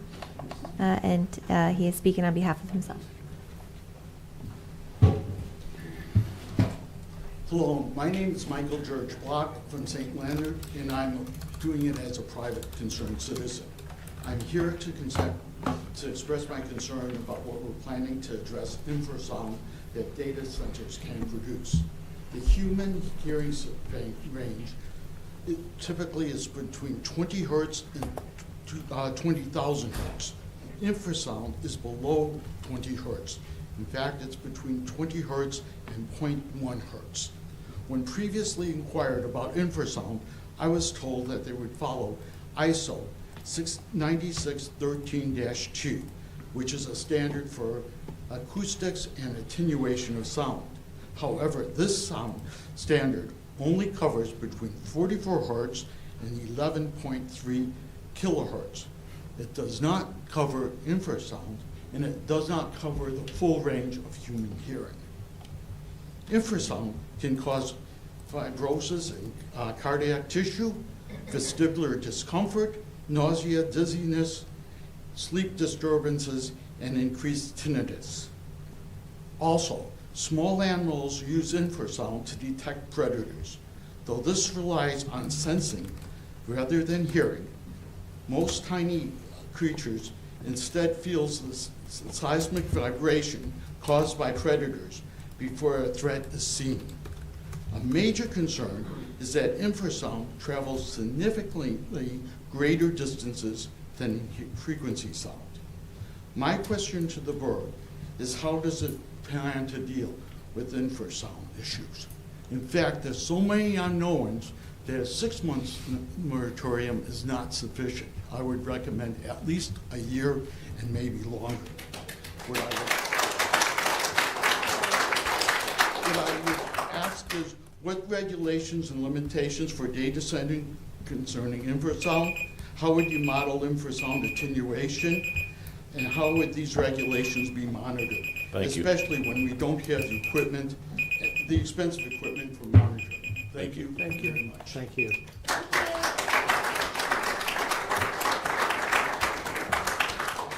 Next up, we have Dan Thomas.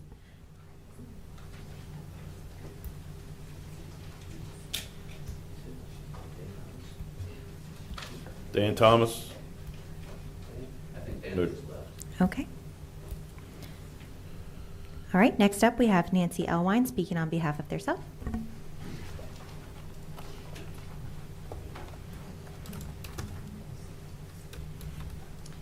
Nancy Elwine, Camp Canoy Road, speaking as an individual.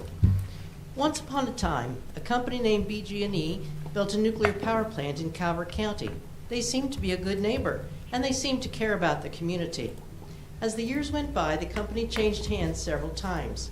Their current name is Constellation, and they have dropped all pretense of caring about the community. They hatched a plan to lease a big chunk of their land for the development of data centers.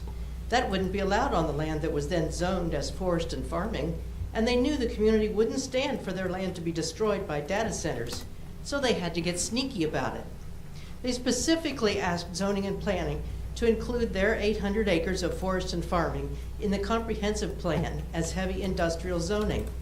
Now, any other landowner wanting to rezone their property would need to send letters to all affected neighbors and post signs on the edge of their property to let people know what was going on. But this wasn't just any landowner. This was Constellation.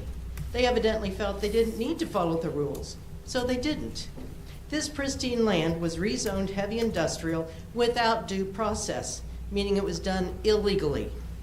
It is well known that data centers produce air pollution, water pollution, noise pollution, and light pollution, and destroy the land all around them. But Constellation doesn't care about that. They quit being a good neighbor a long time ago. It's all about the money. It's called profits over people, and Constellation is an expert in doing whatever it takes to get what it wants. But Constellation didn't expect the massive outpouring of the community in opposition to their plans. Over 10,000 residents have signed a petition to place a moratorium on this process. We need time to examine how the very fragile ecosystem of Calvert County would be affected if this project were to move forward. We, the people of Calvert County, respectfully request that you pass a moratorium as soon as possible. Thank you. Thank you.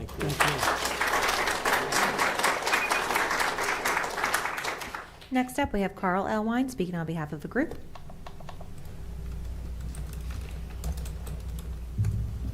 Commissioners, my name is Carl Elwine, speaking on behalf of the neighborhood of Camp Canoy Road. Today, I'd like to explain why Constellation should no longer be able to influence or direct county policy by going behind closed doors directly to the county staff. The county commissioners and the planning commission, planning and zoning department, public works also, as well as the public, must be an integral part of deciding and weighing and measuring if Constellation's future plans are sound and safe and appropriate. If any building plan, so in any future building plan must be in the best interest of Calvert County by fitting into the comprehensive plan. Now, why did I add that part about the comprehensive plan to the criteria? Because Constellation bent the rules when causing the comprehensive plan to be changed for their best interest back in 2024. Changing forest and farming and growth tier 4 and priority preservation into heavy industrial was an ill-conceived plan. Ill-conceived because the best interest of Constellation was the goal.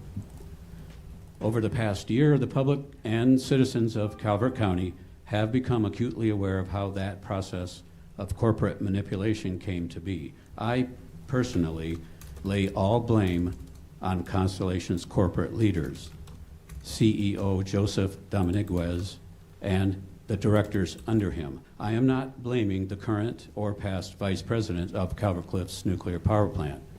Past vice president who put his name to the document was Pat Navin, and the current VP who signed for him in his place, that is Pete Moody. I'm not blaming them. I'm blaming their corporate leadership. I am speaking today on behalf of the neighborhood of Camp Conoy. We thank you. We thank you, the board, President Ireland and Commissioners Grasso and Hance and Cox and Hart. The neighborhood of Camp Conoy, thank you for your patience, your willingness to engage the public. You've had quite a bit of patience, and you want to hear that Calvert County, especially the southern Calvert County, we did not want any property to be zoned as heavy industry. That March 2025 comprehensive plan update was not designed for the citizens. Heavy industry zoning land is not Calvert County's best interest. I have seen the process and how it came to be. I have forgiven all of the leaders of Calvert County and the staff, the commissioners. They were misled by Constellation. And as for Constellation, the day I see Constellation's senior leadership attending regular community meetings, discussing with the public topics such as future building plans, hopes for expansion, Unit 1, Unit 2 relicensing efforts, emergency response plan improvements, local infrastructure improvements for such things as emergency response. The day I see that, then and only then will I begin to forgive Constellation for their management model of profits over people. And that's all I have to say about that. Thank you very much. Thank you. Thank you.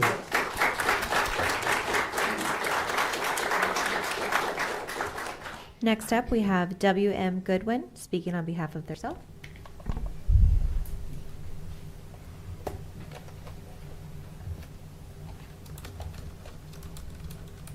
Hello, my name is William Goodwin, Prince Frederick relative, resident, and my ancestry goes back to the 1700s in St. Mary's County, and I have relatives in this county and all over southern Maryland, numbering some 1,000 or so. I want to speak to double accounting, I think it's called, or two-column accounting. And in this case, if you cut down the forest in Brazil, everybody there sees money. What they don't do is the other side of the ledger sheet, which is the loss of carbon dioxide sequestration in the trees that removed, or the water retention that would have been there, or the change in sedimentation of the Amazon that affects the global currents running up our east coast. What the moratorium seeks to do is reduce, in Rumsfeld's words, the unknown unknowns. We think we know some of the known unknowns. A moratorium would be designed to reveal them and maybe happily discover some unknown unknowns. All of it has to be thought of in the sense of when you put something in, you take something out. You have to account for both, not the short term only, but the long term and its effects throughout God's creation. Thank you for your attention. Thank you.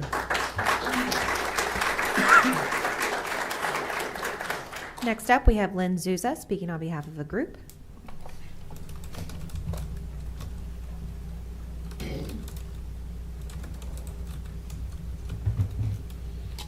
Commissioners, I am Lynn Zuza, live in Solomons, and I'm speaking on behalf of the concerned citizens of Calvert. This year we are celebrating the 250th anniversary of our Declaration of Independence from a king who refused to listen to his subjects' petitions or address their grievances. Like our founding fathers, we have submitted repeated petitions to you for a moratorium that would prevent the construction of any data centers here until we get informed answers regarding the environmental and financial threats these facilities could create for us. There is a parallel between the wrongs that our revolutionary colonists were suffering at the time of our revolution and our current situation in Calvert County. I'd like to quote portions of our declaration that are relevant to our current situation. We hold these truths to be self-evident, that all men are created equal and endowed by their Creator with certain inalienable rights, that among these are life, liberty, and the pursuit of happiness. This is an important clause. That to secure these rights, governments are instituted among men, deriving their just powers from the consent of the governed, that whenever any form of government becomes destructive of these ends, it is the right of the people to alter or abolish it. Our founding fathers declared independence from King George. We voted for liberation from 3 of you by voting you out of office because you refused to protect our environment and finances.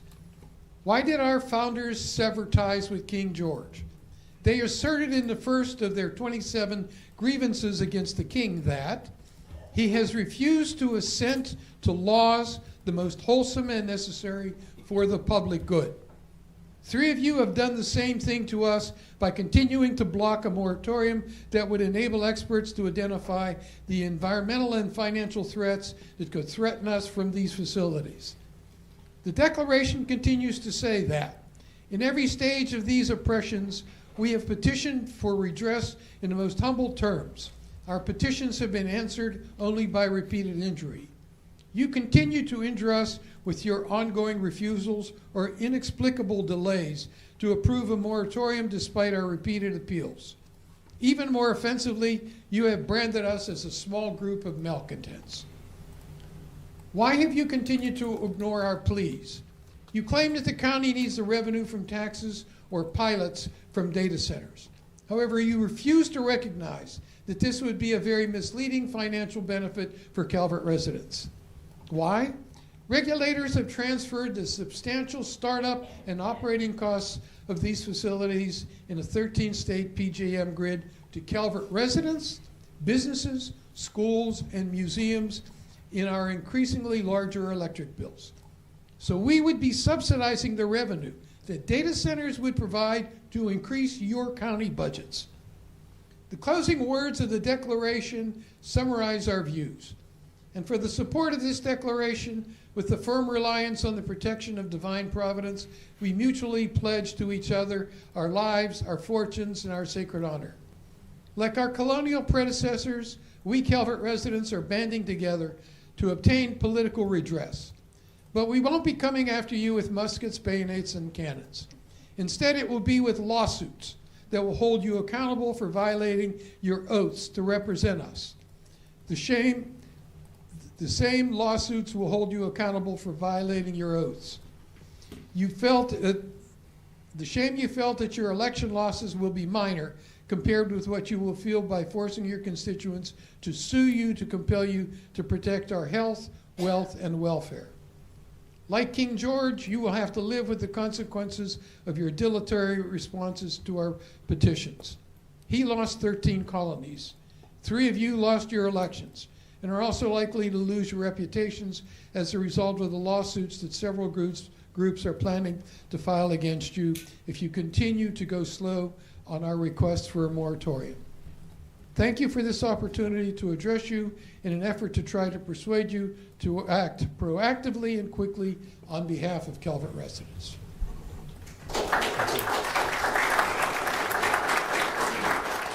Next, we have Roger Shipley speaking on behalf of themselves.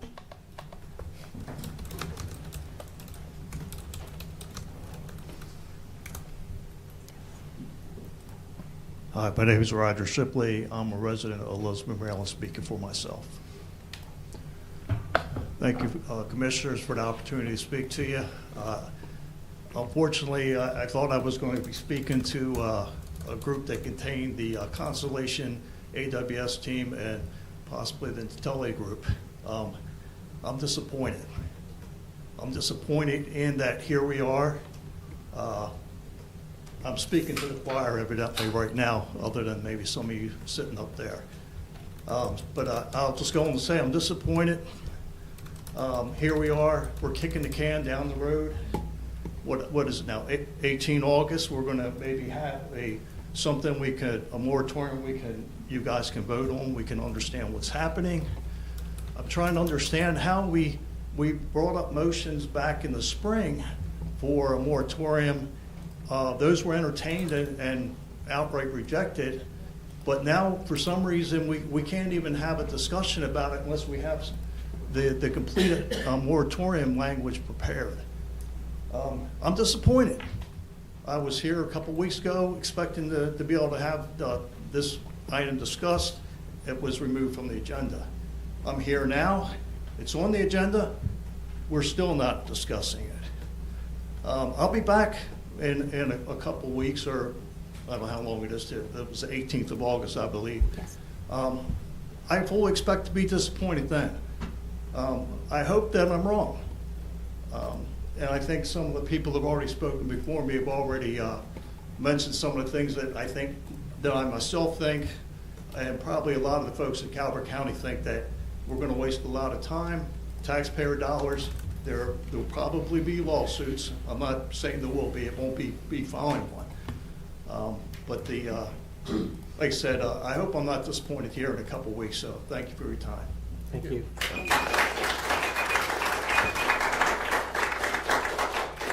Next, we have Patty Stuckler. Ms. Stuckler, please advise whether you're speaking on behalf of yourself or a group. Patty Stuckler, candidate for Commissioner at Large, speaking for myself, North Beach, that's where I reside. I actually want to thank you, Commissioners. I know you're shocked because you get beat up every day, all the time, every week. I know you do. But I actually want to thank you. You did the right thing today. And I can see the future. We can all see the future if we really look at it. August 18th, you're gonna vote for that moratorium that we've been crying and begging for months. That actually, if you would have done, 3 of you would have still stayed in office. But nonetheless, I really do appreciate, sincerely, that you did this today. Because I can see data centers are gonna be stopped. Natelli's done. Amazon doesn't have enough time. And you put this moratorium, 6 months, that's all we need. I mean, other people were talking about a year or 2 years. All we need is 6 months.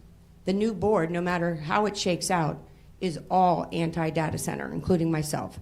So we're going to stop it officially once we get in office and change the zoning codes back to not allow for data centers in our county. So that's what's going to happen. So I do appreciate that. And I do also want to say that this county really came together.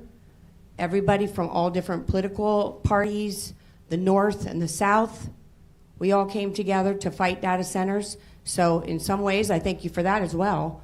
But at the end of the day, we need to heal now. It's really important.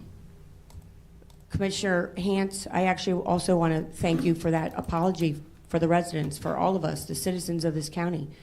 Everyone appreciates an apology, and everyone appreciates people to change course and do the right thing, and that's what you've done here today.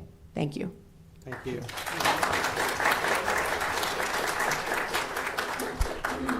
Next up, we have David Hughes speaking on behalf of themselves. Apologies if I've mispronounced the last name. It's Huther. I'm speaking on behalf of myself. Hi, my name is David Huther. Good afternoon, everyone. I'm a Calvert County resident and would like to issue the following statement for the record to the Board of County Commissioners regarding data centers.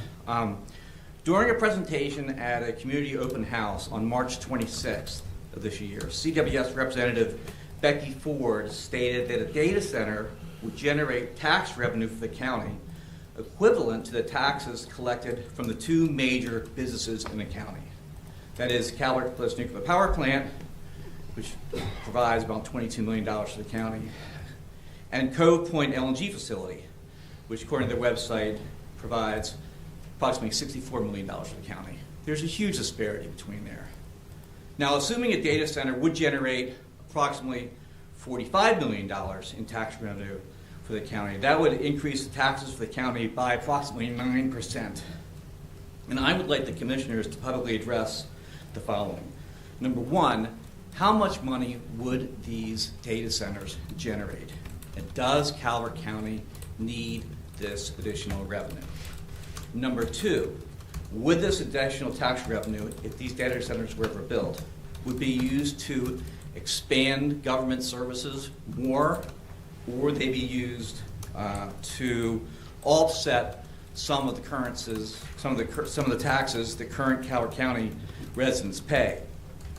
Just to give an example, if the $45 million generated in tax revenue from the data centers were applied to the property taxes provided by the Calvert County property owners, it would reduce the Calvert County burden in tax revenue from property taxes by about 20%, or approximately $500 per property account.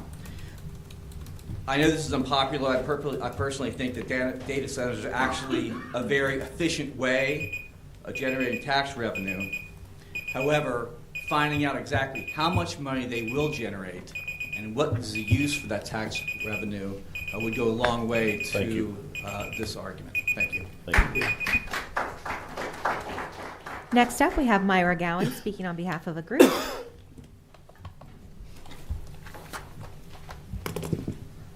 Myra Gowans, Calvert Citizens United. I'm here to illuminate the citizens. Definitely data centers are a major discussion. However, there's one other item down in 1st District that's even as powerful, and that's the 276 apartments that they want to build on Johnny Gott's property. Now, there was a memorandum of understanding. I've stated this before, and I'm going to restate it today. I've done a lot of research on this, and people in the past Planning and Zoning Office illuminated me as to what was going on behind the scenes. First of all, Commissioner Cox said when somebody approached him about the 276 units, that, you know, it should be turned down because the memorandum of understanding had been altered. That's why one of our attorneys is no longer here, because his footprint and handprint was on that memorandum of understanding to change it on behalf of Johnny Cox. Commissioner Cox said, "We can't stop Johnny Cox. That's his property. We can't do that to him." I submit he had since 2004 to build this project out. Now, take it to the next step. You three allow this to go to the Board of Appeals, the three sitting in the center that will no longer be here when I wave bye-bye to you all. So what ends up happening is Johnny Gott believes he's going to build 276 units, low income. Now, the people who have the vouchers are the first to be able to use the vouchers for low income. That's a government plan, and it's the way it's done, and it's the way it's handled in Maryland. Now, the area that gets all the vouchers, low income vouchers, is Baltimore City. They will come down and be able to get the apartments discounted. What ends up happening is the people that live in the county, the nursing people that are nursing, the people that are getting jobs, what happens is they're eliminated. They don't even look at their vouchers. So this is a setup for failure. Now, Johnny Gott has, now you're going to the Board of Appeals again. Commissioner Ireland's dad stated the motion. Commissioner Ireland should have recused himself or at least told his own dad that this is going to be a problem for me, Todd Ireland. If you do this, send it down to Jerry Clark. Let him do it. No, no, no. And I sat there in that meeting. There were 8 people only. And I sat there, and John Mattingly asked me, can you say something? Can you do something about this? Well, you know, what are you going to do? It's a backroom deal. And that deal has set Lusby up for another failure. They asked for a village green. That's what they did. This is their little form they sent out. They asked for a village green. But they asked for the village green, and you allowed apartments. 276. Let me tell you this so you can get in your heads how big this project is. The Pentagon sits on 35 acres. 35 acres. Guess what? This apartment project sits on 32 acres. And Buddy Hance, I'm going to tell you something. I like you. I don't trust you. Why don't you sit up? You lean over, and your eyes are on. Thank you. Thank you, Mar. I want to tell you something. Mar, thank you. Thank you. Next speaker is Sherry Verdon, speaking on behalf of the group. Yes, Ms. Verdon? Thank you. Okay. Hi, everybody. Good afternoon, commissioners. First, I would like to thank you. Oh, thank you for the clock. I would like to thank you for reassuring the residents of Marley Run that you will not modify the original recorded transfer zone conditions governing our community on the record today, on video. Okay. I sincerely appreciate that decision. Commissioner Hance, I'd also like to thank you for apologizing after stating that the photographs I shared of you at the Maryland Data Center Summit were AI generated. I found those photographs on the Data Center Alliance's own public social media page. You later explained that you had forgotten you attended. I have to be honest, that explanation still doesn't sit well with me. Serving as a panelist, representing Calvert County as a statewide data center summit isn't something I would expect anyone to simply forget. It would reasonably involve scheduling, coordination, preparation, and participation concerning one of the largest economic development issues our county has ever considered. And that subject that you spoke about was data centers. That matters because while the public has spent months watching discussions on motions, moratoriums, notice requirement, and legal procedure, AWS has continued moving forward in parallel. We've seen this before. 4 years ago, I thought I had a water bill problem, but I didn't. I had a timeline problem. Like many residents, I thought this story began when approximately 220 water sewer customers received residential EDU letters just before Christmas of 2022. It didn't. My story began months earlier. I just didn't know it. On March 22nd, 2022, the board held its long-range water and sewer infrastructure planning work session. That day you discussed Prince Frederick's wastewater capacity. You discussed a proposed $24 million Prince Frederick to Solomon's force main. You discussed EDUs, you discussed future growth, you discussed vested interest and vested rights. Commissioner Hart questioned whether additional infrastructure would be necessary if additional development did not occur, and he proposed a moratorium at that time in 2022 so that more information could be gathered before making long-term infrastructure decisions. Commissioner Hance concluded by telling the Water Sewer Division, "Don't be buying no pipes." So I thought that was the end of the story, but it wasn't. because when I continued following the public record, the force main faded from the public discussion, but it remained in the capital improvement program and continued through the budget process. The residential water sewer audit was completed, which I now have those results as of yesterday.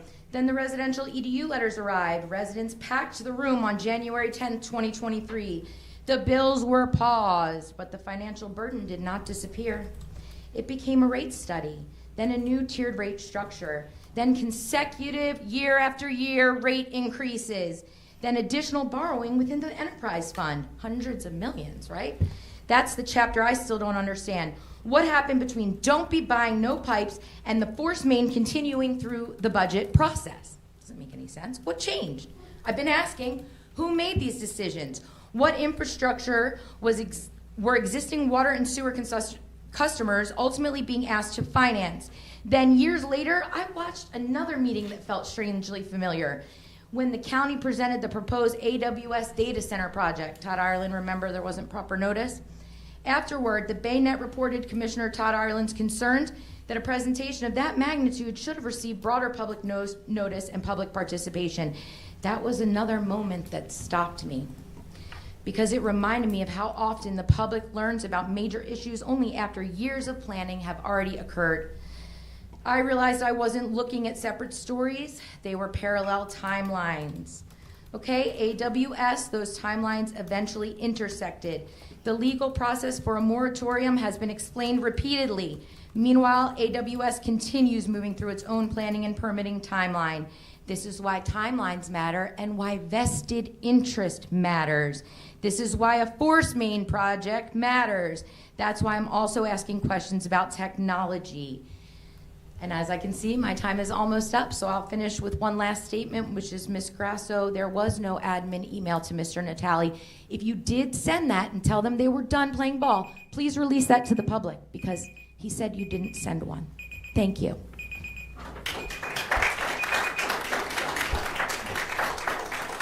Next speaker is Kyle Russell, speaking on behalf of a group.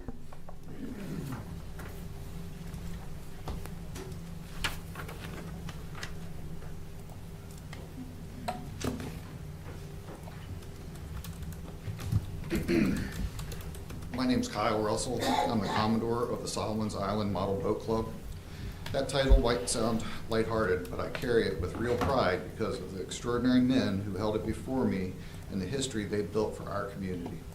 Our club was founded in 1980 by Pepper Langley, his son Jimmy, Gordon Buck, Rip Van Winkle, Barney Woods, and Carol Lusby. They designed an original 48-inch working remote control model of Maryland State Boat. It's now formally recognized by the U.S. Vintage Model Yacht Group as the Skipjack 48 class. That fleet sailed on opening day of the National Regatta, and several of our members are past national champions. For nearly 50 years, our club has operated out of the museum's model boat shop and wood shop. 2 of our members have volunteered 4 to 5 days a week for the last 3 decades in that space.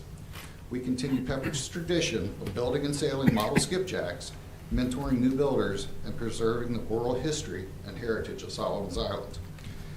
The museum itself was founded in 1970 by Pepper, William Doval, Alton Kersey, Joseph Seelor, and Daniel Barrett, all of whom shared a vision for preserving Southern Maryland's maritime history. For decades, our club has been a part of that mission and treated as a valued partner, until now. I'm here today because the current director and deputy director have violated ADA requirements, retaliated against me for addressing those violations, and made discriminatory statements that cannot be ignored. For months, museum leadership blocked an ADA-required access ramp used by disabled volunteers and the public by stacking roughly 30 event tables in the access. On July 10th, I emailed Director Murray, Deputy Director Green, and the curator requesting that the obstruction be cleared and a proper storage location be identified. With nearly 100 volunteers and staff on site for Shark Fest on July 11th, correcting the issue would have been simple. Instead, Ms. Green directed staff to again block the access. When I returned Sunday, the tables were still stacked in the ramp. The afternoon of May 13th, I cleared the ramp myself, moving the tables about 6 feet into the grass so an 87-year-old volunteer using a walker could access the building the next morning. The director responded by calling 911. The body cam footage shows him admitting that he knew this was an ADA violation, admitting that I had reported it earlier, and stating that he ordered me to leave it blocked for the entire summer event season. He literally called the police to stop me from clearing an ADA access.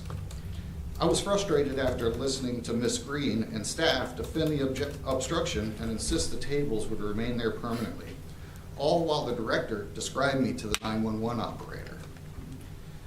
Even so, I handled myself calmly. I stated I would file an ADA complaint if the access was blocked again, and as I left, I asked the director not to obstruct the ramp. He replied, "That's not a decision for you to make." Later, he trespassed me. That's pure ADA retaliation. And he's right. That's not a decision for me to make. The federal government made the decision in 1990-something. I had planned to bring a separate issue to the board today, but this incident has superseded it.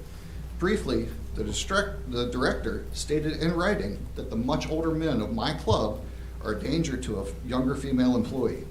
A claim that is discriminatory, inappropriate, and completely unsupported by any facts. When I told him I was personally offended, he did not apologize until I demanded one, and even then he admitted he had no factual basis. In writing. Finally, the body cam footage ends with the director laughing and making dismissive comments about our club, showing a clear disdain for the volunteers and the legacy that helped build this museum. It's disrespectful to the founders, disrespectful to the club, and disrespectful to the community the museum is supposed to serve. Commissioners, I am asking for the immediate suspension pending termination of both the director and the deputy director for ADA violations, retaliation, misuse of authority, misuse of emergency services, and discriminatory conduct. I also demand that my access to county properties be restored immediately. This retaliatory trespass should not be allowed to stand. The public deserves leadership that respects the law, respects volunteers, and respects the rights of disabled individuals. Please act now. So how much do I have up? Yeah, I'll be about right. And I'm meeting with ADA County tomorrow. They've been great about this. They've already told the museum that they can't put the stuff back, and so it's found a new home. So I fix that. But this represents a huge liability for the county. I've already filed a county and a federal ADA complaint, and Jeff's actions directly opened the county and himself up to litigation. Thank you very much. Thank you. Next speaker is Jeff Dixon, speaking on behalf of themselves.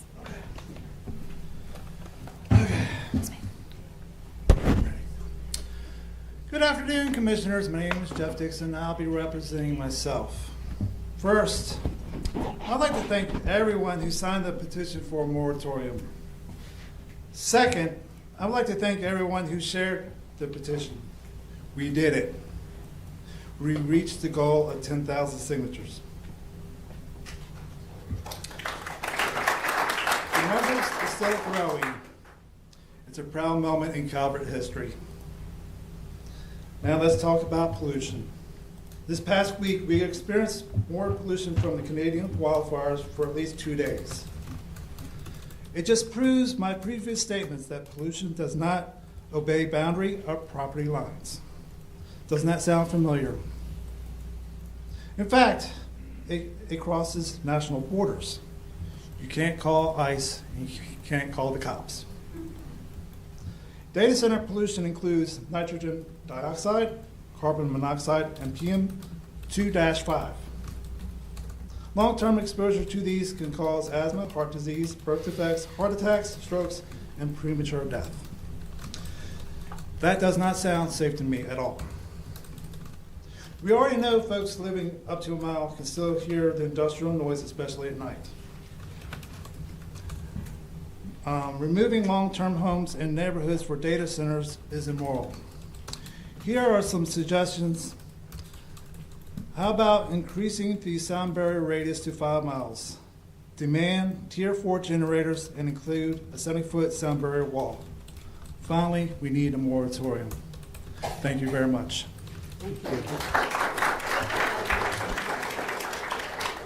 Next speaker is Kat Decker. Ms. Decker, please identify whether you'll be speaking on behalf of yourself or a organization. Good morning. Good morning. Kathy Decker. I'm going to be speaking on behalf of the Garden Way community in Lusby. First of all, I want to say thank you, Commissioner Hart. It goes a long way to get a public apology like that. Next, I want to say thank you to all of you for moving in the right direction, and I hope we continue on. Like Patty said, you don't get the praise that you deserve when things are going right. You only hear the bad things. Thank you. Carl Elwine is right about Constellation. They are not a good neighbor. I am here today because the reality of the ground is moving faster than the paperwork. While we are sitting here discussing moratoriums and rules, the infrastructure for the massive industrial complex is already rolling in. New modular trailers and heavy signage have recently arrived at the Calvert Cliffs site. The sign bears the name Burns and McDonnell, an engineering and construction giant specializing in high-capacity electrical infrastructure designed to hardwire industrial giants directly into the power grid. Constellation points to its $100 million investment, including $68 million for 24 state-of-the-art electrical breakers to upgrade its substation as a way to support general grid reliability and future customer service. But let's look at the technical reality of what's actually happened at this site. The signage on the ground explicitly labeled Calvert Cliffs Tenant Substation. In energy industry, a tenant substation isn't built to power your homes or local businesses. It is a purpose-built, high-load umbilical cord designed to feed a specific massive commercial user. They are piecemealing this project right under our noses. A grading permit here, a utility set up there, a modular trailers dropping in, a substation taking place before the heavy building permits are even debated. It is a classic foot-in-the-door strategy to make industrialization feel inevitable. Let's be completely clear about what this partnership with AWS and Constellation is. This isn't about upgrading a nuclear plant for the public good. This is about securing a direct line to the nuclear plant for this data center facility. AWS and Constellation get the power, the data capacity, and the profits. What do we get? We get the noise, the strain on the aquifer, health and learning risk to our students at Southern Middle, and the permanent industrialization of our home.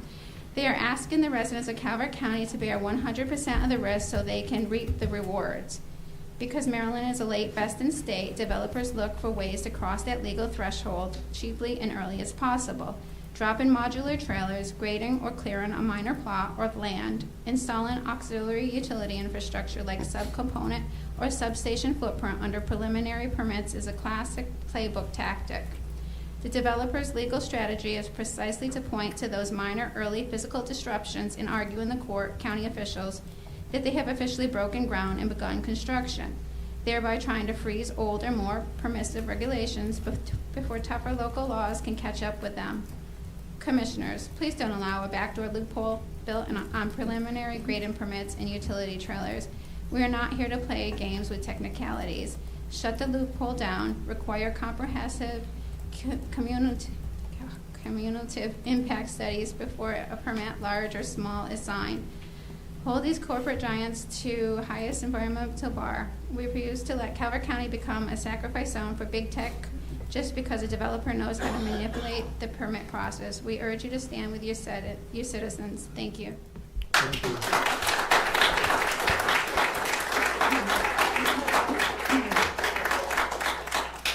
Next speaker is Vivek Ravi, speaking on behalf of a group.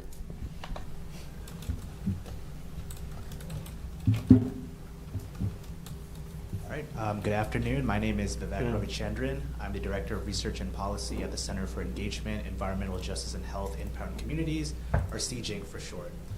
Throughout the United States, and specifically in Maryland, on Maryland soil, many communities are already disproportionately affected by environmental hazards. We've seen this in Maryland, we've seen this in Calvert County, 9,785. That's the number of residents currently in Calvert County that live in the most burdened zones, according to the CDC's Environmental Justice Index. That's 10.5% of the entire county.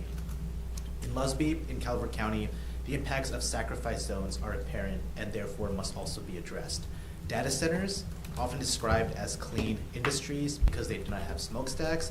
However, this overlooks the fact that large-scale data centers require enormous amounts of electricity, placing additional burdens on the regional power grid. They also emit various pollutants, specifically criteria pollutants that the EPA and at the state level, the Maryland Department of the Environment, and here at the county level, local agencies must regulate.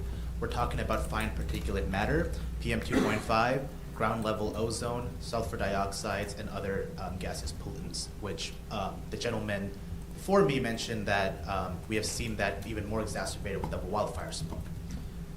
These pollutants create an increased risk of asthma, heart disease, and even reduce our residents' life expectancies. Noise pollution is another issue that must be addressed.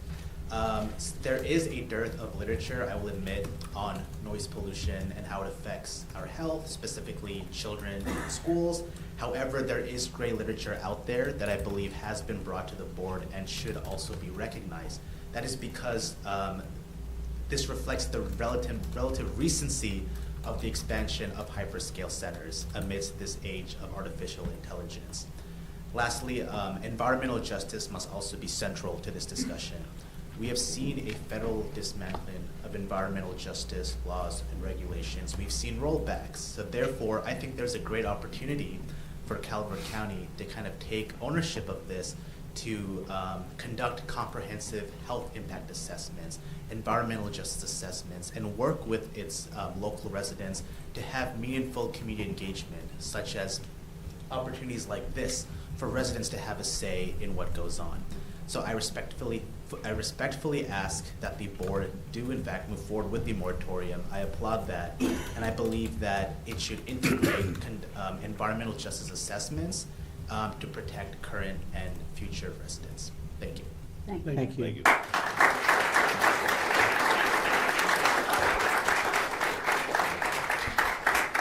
Commissioners, that is all of the speakers for in person. We do have several callers online with their hand raised, so I will go ahead and ask Dawson to pick up for the online callers. Thank you, Ashley. There are 12 people online. If anyone wishes to speak, please use the raise your hand function on Teams or press *5 on your telephone. Caller ending in 2706, we are ready to receive your comments. Please state your name and address and whether you'll be speaking as an individual or as the designated representative of a group. Please press *6 to unmute your phone or press the unmute button in Teams. Hey, good morning. Can you guys hear me? We can. Thank you. So my name is Joe Young. I'm a resident of Owings, Maryland. Just wanted to, talk a little bit about current state, which I think, everyone has said it well. The community has spoken. We would like the board to pass a moratorium while additional research can be conducted.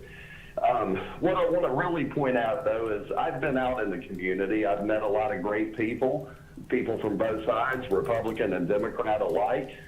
What I haven't seen is really any members of the current board out in any of the places where I've been. Not to say you haven't been out, but please remember who you represent. You represent the community that elected you, not the wealthy investors that want to bring their businesses to our community. That's not who you were here and elected to represent.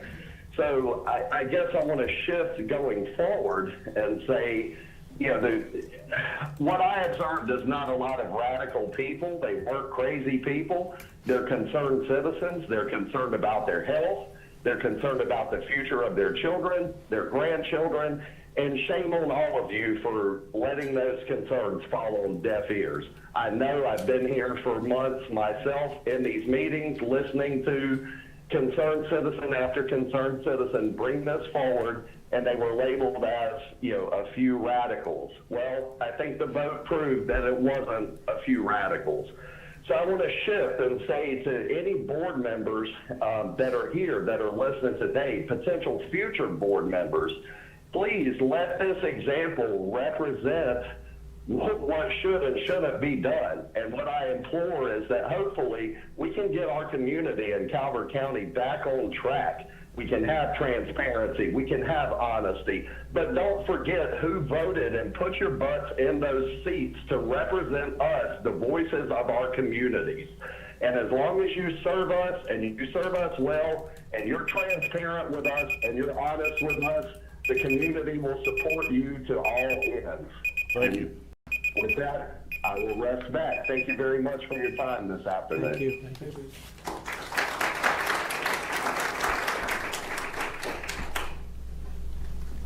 If anyone else wishes to speak, please raise your hand or press the *5 button now. Caller ending in 5080, we are ready to receive your comments. Please state your name and address and whether you're speaking as an individual or a member of a group. Please press *6 to unmute yourself.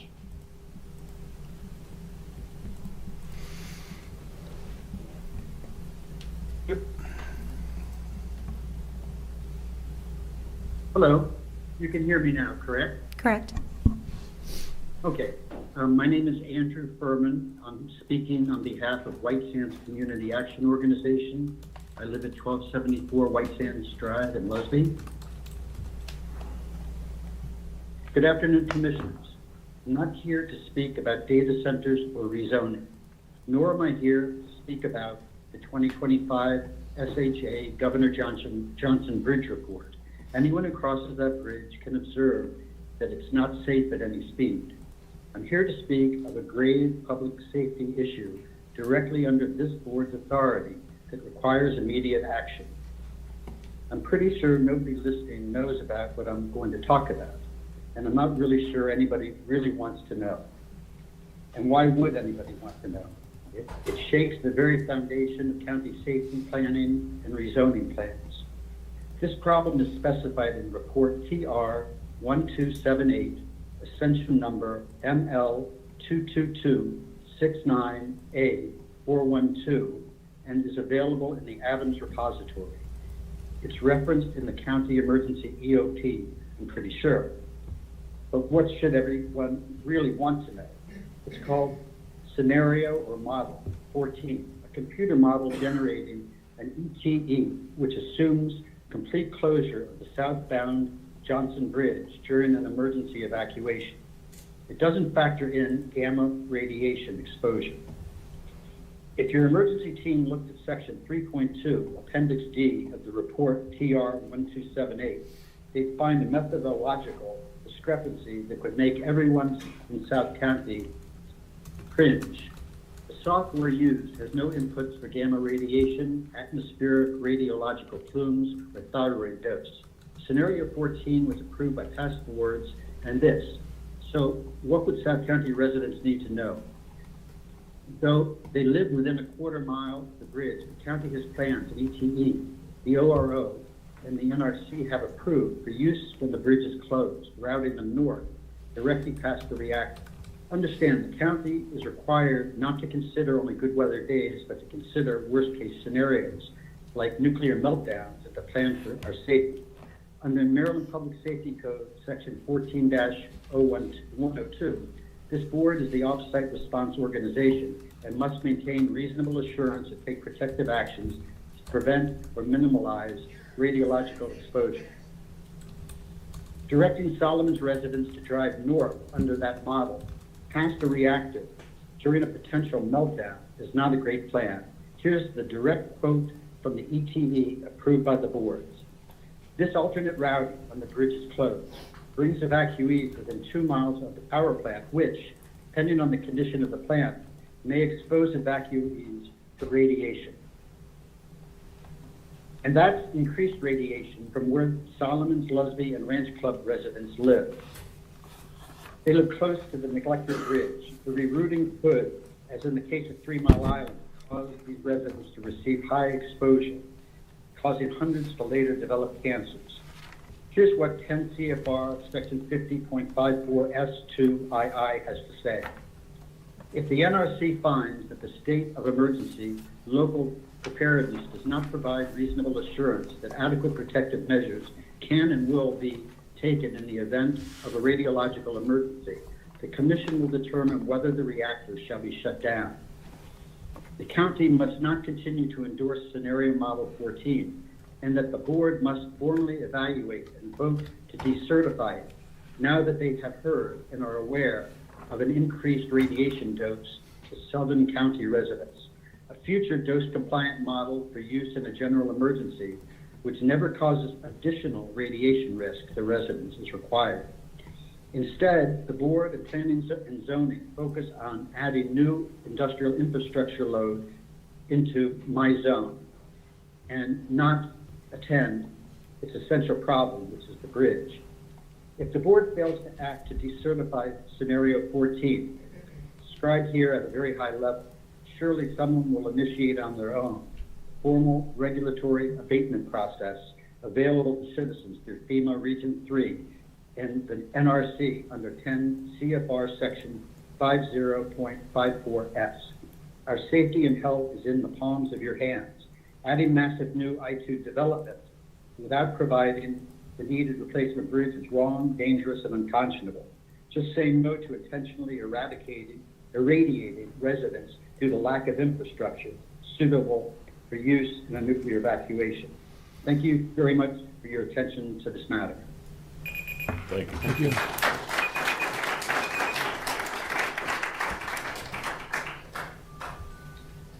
If anyone else wishes to speak, please raise your hand or press star 5 at this time.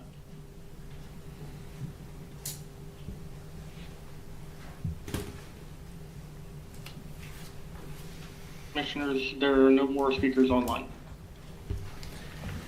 Thank you. It takes us to commissioner reports. Commissioner Hart. Thank you, Mr. President. So hopefully today was a good start in getting towards that moratorium. Ms. Decker is correct. That is the playbook. We've seen it with building and everything else. It's always, even Commissioner Hance said, you know, they count on government being slow. So it's important that not only a 6-month moratorium, but then we move to a 2-year to buy the time to get the scientific community, as the gentleman spoke from Climate Justice. Am I saying that correct? Siege. There's a lot of really smart people out there, a lot of really good scientific, and they're getting better as this data center thing goes across the country. But there's still so much we don't know. I want to thank Melissa again for staying with the petition. Over 10,000 signatures is pretty impressive as that seems to grow. So hopefully, like I say, today will be a good step of getting to the zoning back to where it was, getting rules and regulations in place to protect us for future projects even, not just data centers. We didn't know, say 15 years ago, about the LNG facility. We didn't know about this. What don't we know 15 years from now for future boards? But what we do know is we did not have regulations in place to protect our environmental community, our way of life. So that's a big thing to work on. Commissioner Island spoke of this morning. So a lot of people have passed. Myself, I went to 4 celebrations of life in 2 weeks. So my condolences go out to those families, and it really makes you sit there and think about how precious life is and how short and quick it goes, you know. So my condolences out to those family members, and just thank everybody for coming out today. Thank you. Mr. Hance. Just make sure you get out there and support the local farmers markets. They're not just next week, but for the entire summer. Our farmers depend on that, and our watermen, and that's all I have today. Thank you. Mr. Grasso. I'd like to reiterate everything that Commissioner Hart said. Also, I attended a 100th birthday party for George Alfred Jones. He is the uncle of one of our attorneys, Pam Lucas. It was a wonderful celebration. The Historical Society this past Thursday had a Stars and Stripes concert. It could have been attended better, but it was so darn hot. But it was so much fun, and it was so patriotic, and I thank them for putting that on. Also, while I was there, I talked with several people who just sing Tom Jones's praises. He, during the storm, he and his staff stepped up to the plate and took care of every tree that was down on their property and worked tirelessly during the cleanup of that storm. Next door to us is a lady who owns a shop, Mandy Lee, and she had an open house, and I went to that, and check it out. She's got a lot of good stuff in there, woman-owned. She's trying to make a go of it and looks like she's pretty successful. Want to let you all know that North Beach Volunteers Fire Department is celebrating 100 years of their founding. During the month of August, there are going to be a lot of activities going on, so if you're interested, look on their website. And also, I'd like to thank some people, and when I say this, you'll know who you are. I've received so many personal emails during this journey, and I have people stop me all the time, and I don't know how I can be out in the community any more than I am. My dance card is completely full. But thank you to our constituents, to our people of Calvert County who have supported me and keep giving me encouragement to proceed on in my role. So thank you so much. Commissioner Cox.